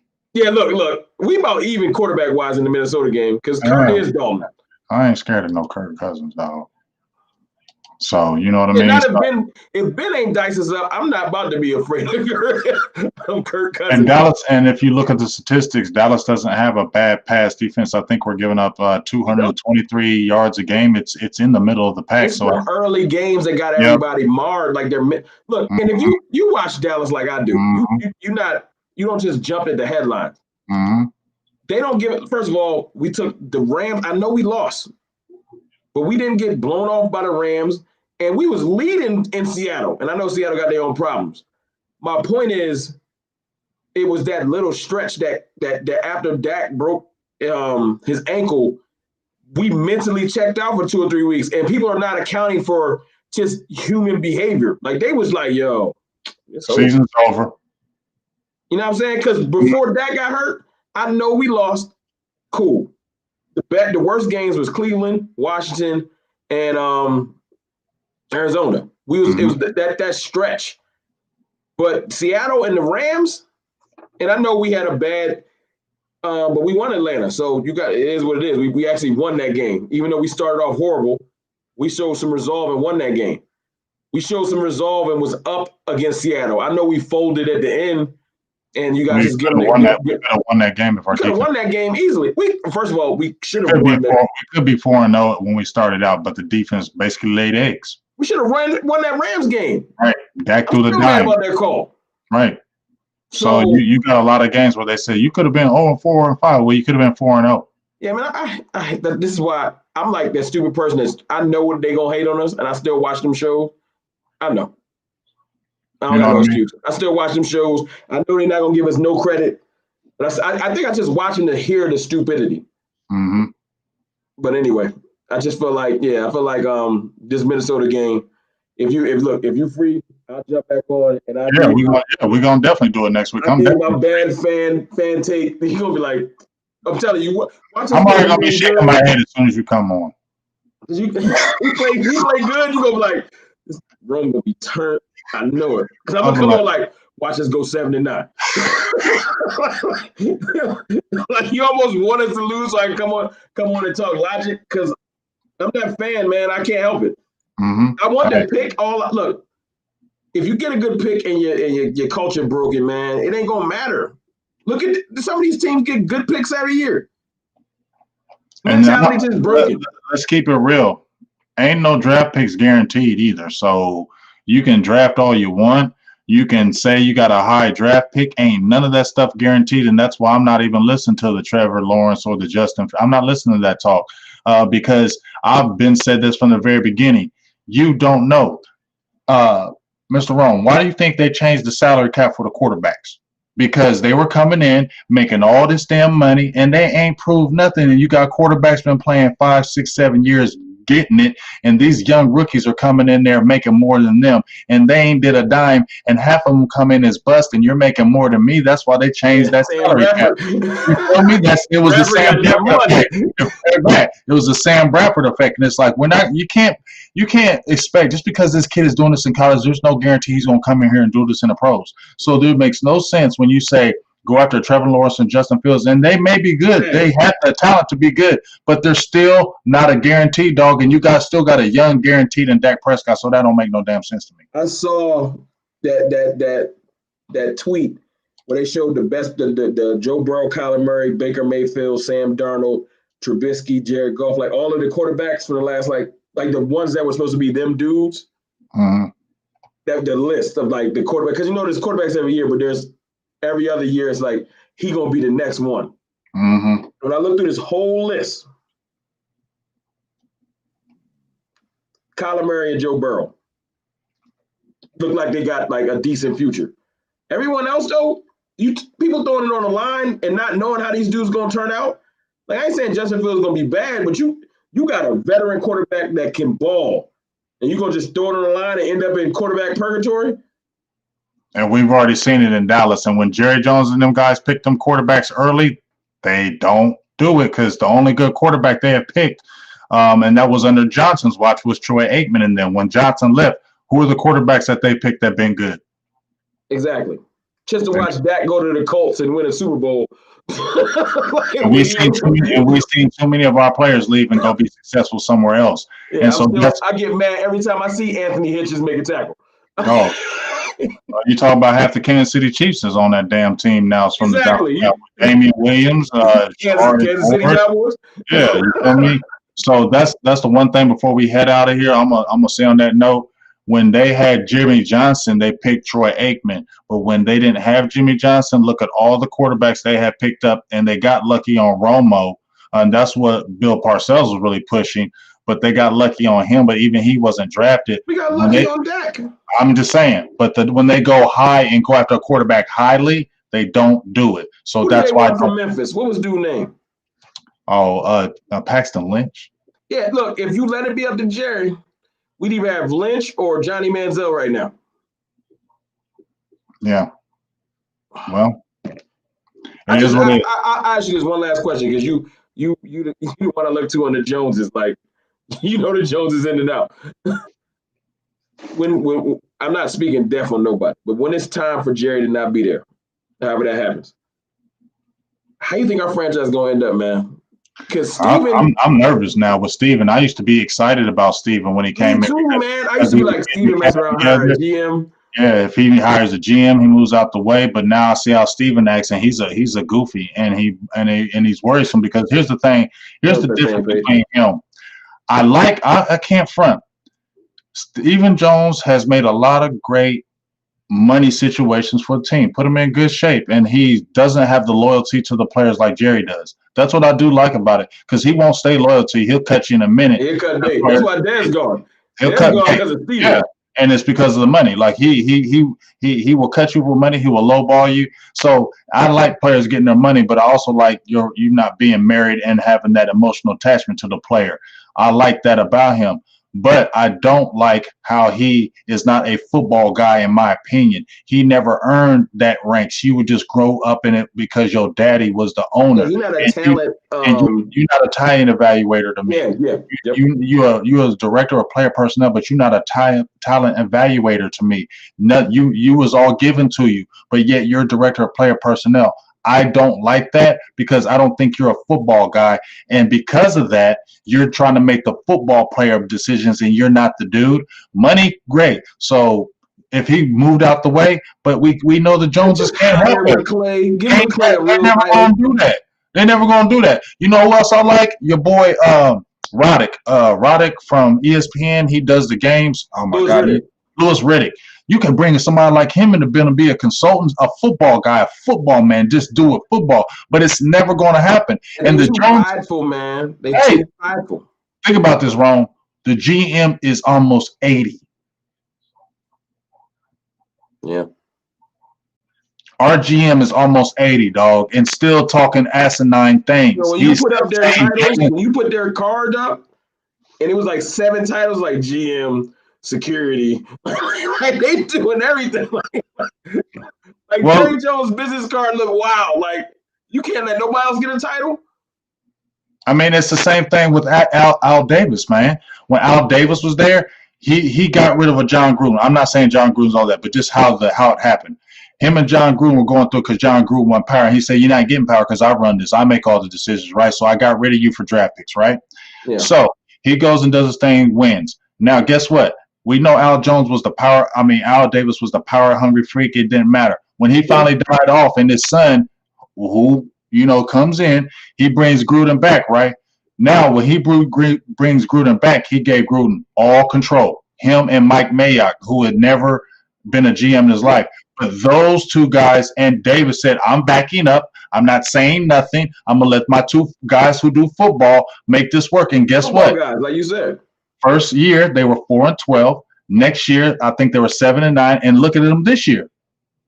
And what did John Gruden do as soon as he came in? He said, I'm going to do this my way. Amari Cooper, you're gone. Khalil Mack, you're gone. And people were like, what? You got rid of Khalil? But guess what? He flipped those picks, made good picks, and now look at the team. You know why, though? Because it was a power move. Right, but he had the control. Like them dudes got the locker room. I need the locker room. Well, not necessarily. It wasn't really Coop. It was more so Khalil. That was Khalil's team. He needed to move him out of the way because this is my team. I ain't saying that's exactly how McCarthy should do it, but I get what you're saying. It's more so it's a culture shift, and it worked. Because he gave the coach the power, and he moved out the way. He gave a GM the power who are football guys. We know Mike Mayock is a football guy because we see him every damn draft on ESPN. We know he's a football guy. That's what he did. He was a talent evaluator. We know John Gruden was a talent evaluator as well. So when you got two talent evaluators that really know football, it brings your team right back. And within 3 years, they're right back balling. And I feel like that's where we lose because we got businessmen running football things. But they can do – the sad thing is, all to your point, they could do what they're doing still. Mm-hmm. And probably do it better if you just let somebody else do the football. Won't never happen. Keep getting the business. I don't mind y'all getting the business, but let somebody else make the football. You can still chime in, but why you got to just run it? Because Jerry not watching tape. It's ego and power, man. Yeah. Just think of his last interview the week before we played Pittsburgh. He always has to come out and say, the buck stops with me. Do you ever notice that Jerry always has to let everybody know I run this? And we know too. Like you don't gotta tell us again, dog. We know. You have to tell us again for the 100th time, dog. We all know you run this team. You know you run it, dog. Why you keep saying it? So that's what I mean. If you're a man that keeps having to say that, what do you think he's saying like that to us? He had the interview when they said, do you think there's a leadership issue? And he was getting mad at the host. If he talks to them like that on TV, how do you think he acts? And I'm not saying Jerry is, because I talk to a lot of players and they said Jerry's heart is about winning, he's giving. But at the end of the day, you are too in the finger in it because Jerry's like, ain't nobody running this. It's going to be me. It ain't going to be nobody else. I am going to have the decision in everything, and it's never going to go any other way. And I'm going to keep going back to it. When Jimmy Johnson got his initial contract with Jerry Jones, he put in his contract, I want all control of player personnel. Before they split, they were going to have one more year to do it. And he said, I'll even change the language in my contract to where I'm not making all football decisions. Why do you think Jimmy Johnson came in with that contract with Jerry Jones and I'm making all football decisions? Why do you think he did that? Because he's like, I don't trust you being the guy picking my football players. It's going to be me because I know more football than you do. You may know more business than me, and that's why he flipped the Cowboys from like $500 million to billions. You great at that. You a dog and a piece of that. But back up off the football because nobody wants to hear when you're the GM saying Brandon Whedon throws the prettiest ball I've ever seen. When you say stuff like that, that makes me say you shouldn't be a GM. I forgot about that. Yeah, he was on the Whedon train. He's on a lot of trains. And that's your GM. That's all I'm saying. Nah, you're right. It's silliness, man. And it's funny because, like, not to be they got a guy, but you can't keep him, like, chained up in the basement forever. McClay gonna get out of there. And then God help us because McClay can make some picks. Ain't nobody perfect. But he's good at what he do. I know all of the good picks have something to do with him. You know what I'm saying? Mm-hmm. And I think that every once in a while there are some picks where they override them and they just grab people. Like, because that whole Tristan Hill thing, I feel like there was more so that they let Marinelli and them run that pick. But I think majority of the picks, I think McClay he's pretty good at what he does. And, you know, the scouts, I guess he got working for him and stuff like that. I don't feel like that part is broken. I feel like you said, it's at the top, man. Shit rolls downhill. Sorry for the language. It's bad because at the top we got, no matter what good materials is brought to the Joneses, it can be all debunked. It can be like, look, we got, you know, good assessments on all these safeties, right? And then we'll have a chance to get one. But in their mind, they've devalued the safety even for the last, like, whatever many years. So they're like, that don't matter. Let's go with this. And it's stupid because there's no way in the world that they can't, like, if we can see it, somebody in the Cowboys facility got to feel like, yeah, we've been bargain basement shopping the safety for the longest. Is somebody going to do something? But no matter what they say, like you said, the dudes at the top don't value the safety. They value $15 million running backs, and then we get into this. I mean, that's what it is. Yeah. So we'll see how it goes forth. But, man, I really appreciate you jumping on tonight. Hey, good, great session. Really just appreciate you. We're definitely going to come back on next week and talk about after that Minnesota game. But for everybody that doesn't know, he's a young up-and-comer. You've been only doing this 4 months. Already got a K and sub, so that is freaking awesome. I love seeing that. But let everybody know who you are if they never heard about you in this feed and where they can find you. And we're going to be seeing more of you in the very near future, man. You're a good up-and-comer, and I really appreciate you. Appreciate that, bro. Hey, it's Mr. Rome, Cowboys Fan Talk. You can just search Cowboys Fan Talk and YouTube. You can go Cowboys_Fan Talk on Twitter. I jumped on Twitter about a month or two ago, trying to build that up too. And I got a Cowboys Fan Talk on Instagram too. I post there. And hey, man, I'm just humble and hungry. You know, I appreciate you bringing me on. You one of the pillars in this thing, and I'm just trying to make my mark, man. I got opinions. I'm one of those fans that I guess y'all call it delusional because I'm a lot of myself and it don't even matter. But I really appreciate you bringing me on. And after next week, everybody in the chat right now, I'm telling you, when we win this game versus Minnesota, y'all know I'm going to come on here talking crazy about us winning the division. Just know that. See, at least we're prepared for this. So don't jump in here like, man, who is this dude? He was on here last week and he told you. He told you he was going to do it, so don't be hating. But yeah, man, I really appreciate your passion. I'm a person that's real passionate in this too, and I like really talking with people who have a passion for the team, regardless. And I really love that because you always have good talks. You always be able to look at a lot of good things. And like I said, man, you've been in here a very short time, and I'm really excited how the subs have been going. I've been checking out your videos. They're nice. They're nice, short and sweet. But they're good and thorough, a lot from the heart. So please go give them a sub so you can continue to let this thing grow. The YouTube community is growing by leaps and bounds, especially with the Cowboys content. And I told myself when I came out of media school that if I ever had a platform and I was able to help people like they helped me, I want to be able to open the doors for that as well. So we just all pat each other's backs and keep this thing rolling, man. We keep on making this thing grow and making it huge. You know what I'm saying? Where everybody's like, you know what? I don't feel like watching ESPN. I'm over listening to Cowboys fan talk. I'm listening to Big Game James talking about these Cowboys because they giving me that fake stuff, and I need to hear the real. So come on down here and bring it. And that's why we do this thing. So continue to support us, man, so we can have that free voice. Tomorrow, jump in there too, Big Dog, because we're gonna have Duke Mayweather on tomorrow. I see what y'all got lined up. I'm really excited about that. And Duke Mayweather. He's going to be over. He does specifically nothing but offensive line. He's a guru. Hey, man, ask him them questions about what we just talking about. Man, don't even worry about that with me. Don't even worry about that. Don't even worry about that with me. I don't hold the punches. Like some people, I'm going to ask you, and you can tell me now because I'm gonna come and say, tell the truth. Tell the truth, dog. I know you work with him, but tell us the truth because he trained Connor Williams. And we're gonna go down the line. Yeah, he trained Connor Williams. You feel me? So I'm gonna get real. I am gonna need real answers with that. And don't be biased because you trained him. I know. That's a fact. That's a fact. Don't you give me no bias answers because you trained them.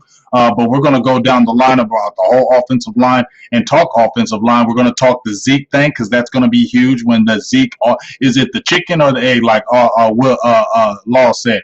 Is it the offensive line or is it Ezekiel Elliott? We're going to talk to him about that as well. I'm going to see all of y'all in there tomorrow because I'm going to be right in the chat with y'all. Trust me. For sure. Hey, man, like I said, I appreciate you, Big Dog. I'm gonna shut the live off with me. You're going to chat, and then we'll just go for there. But make sure you guys tune into the Late Night Hype. Duke Mayweather, who runs that offensive line, he's going to be a special guest. My guy, Law Nation, scooped him up, and it's going to be an explosive show. He was already on the Boys and Girls podcast with James Slater and Bobby Belt, my guy, Bobby Belt.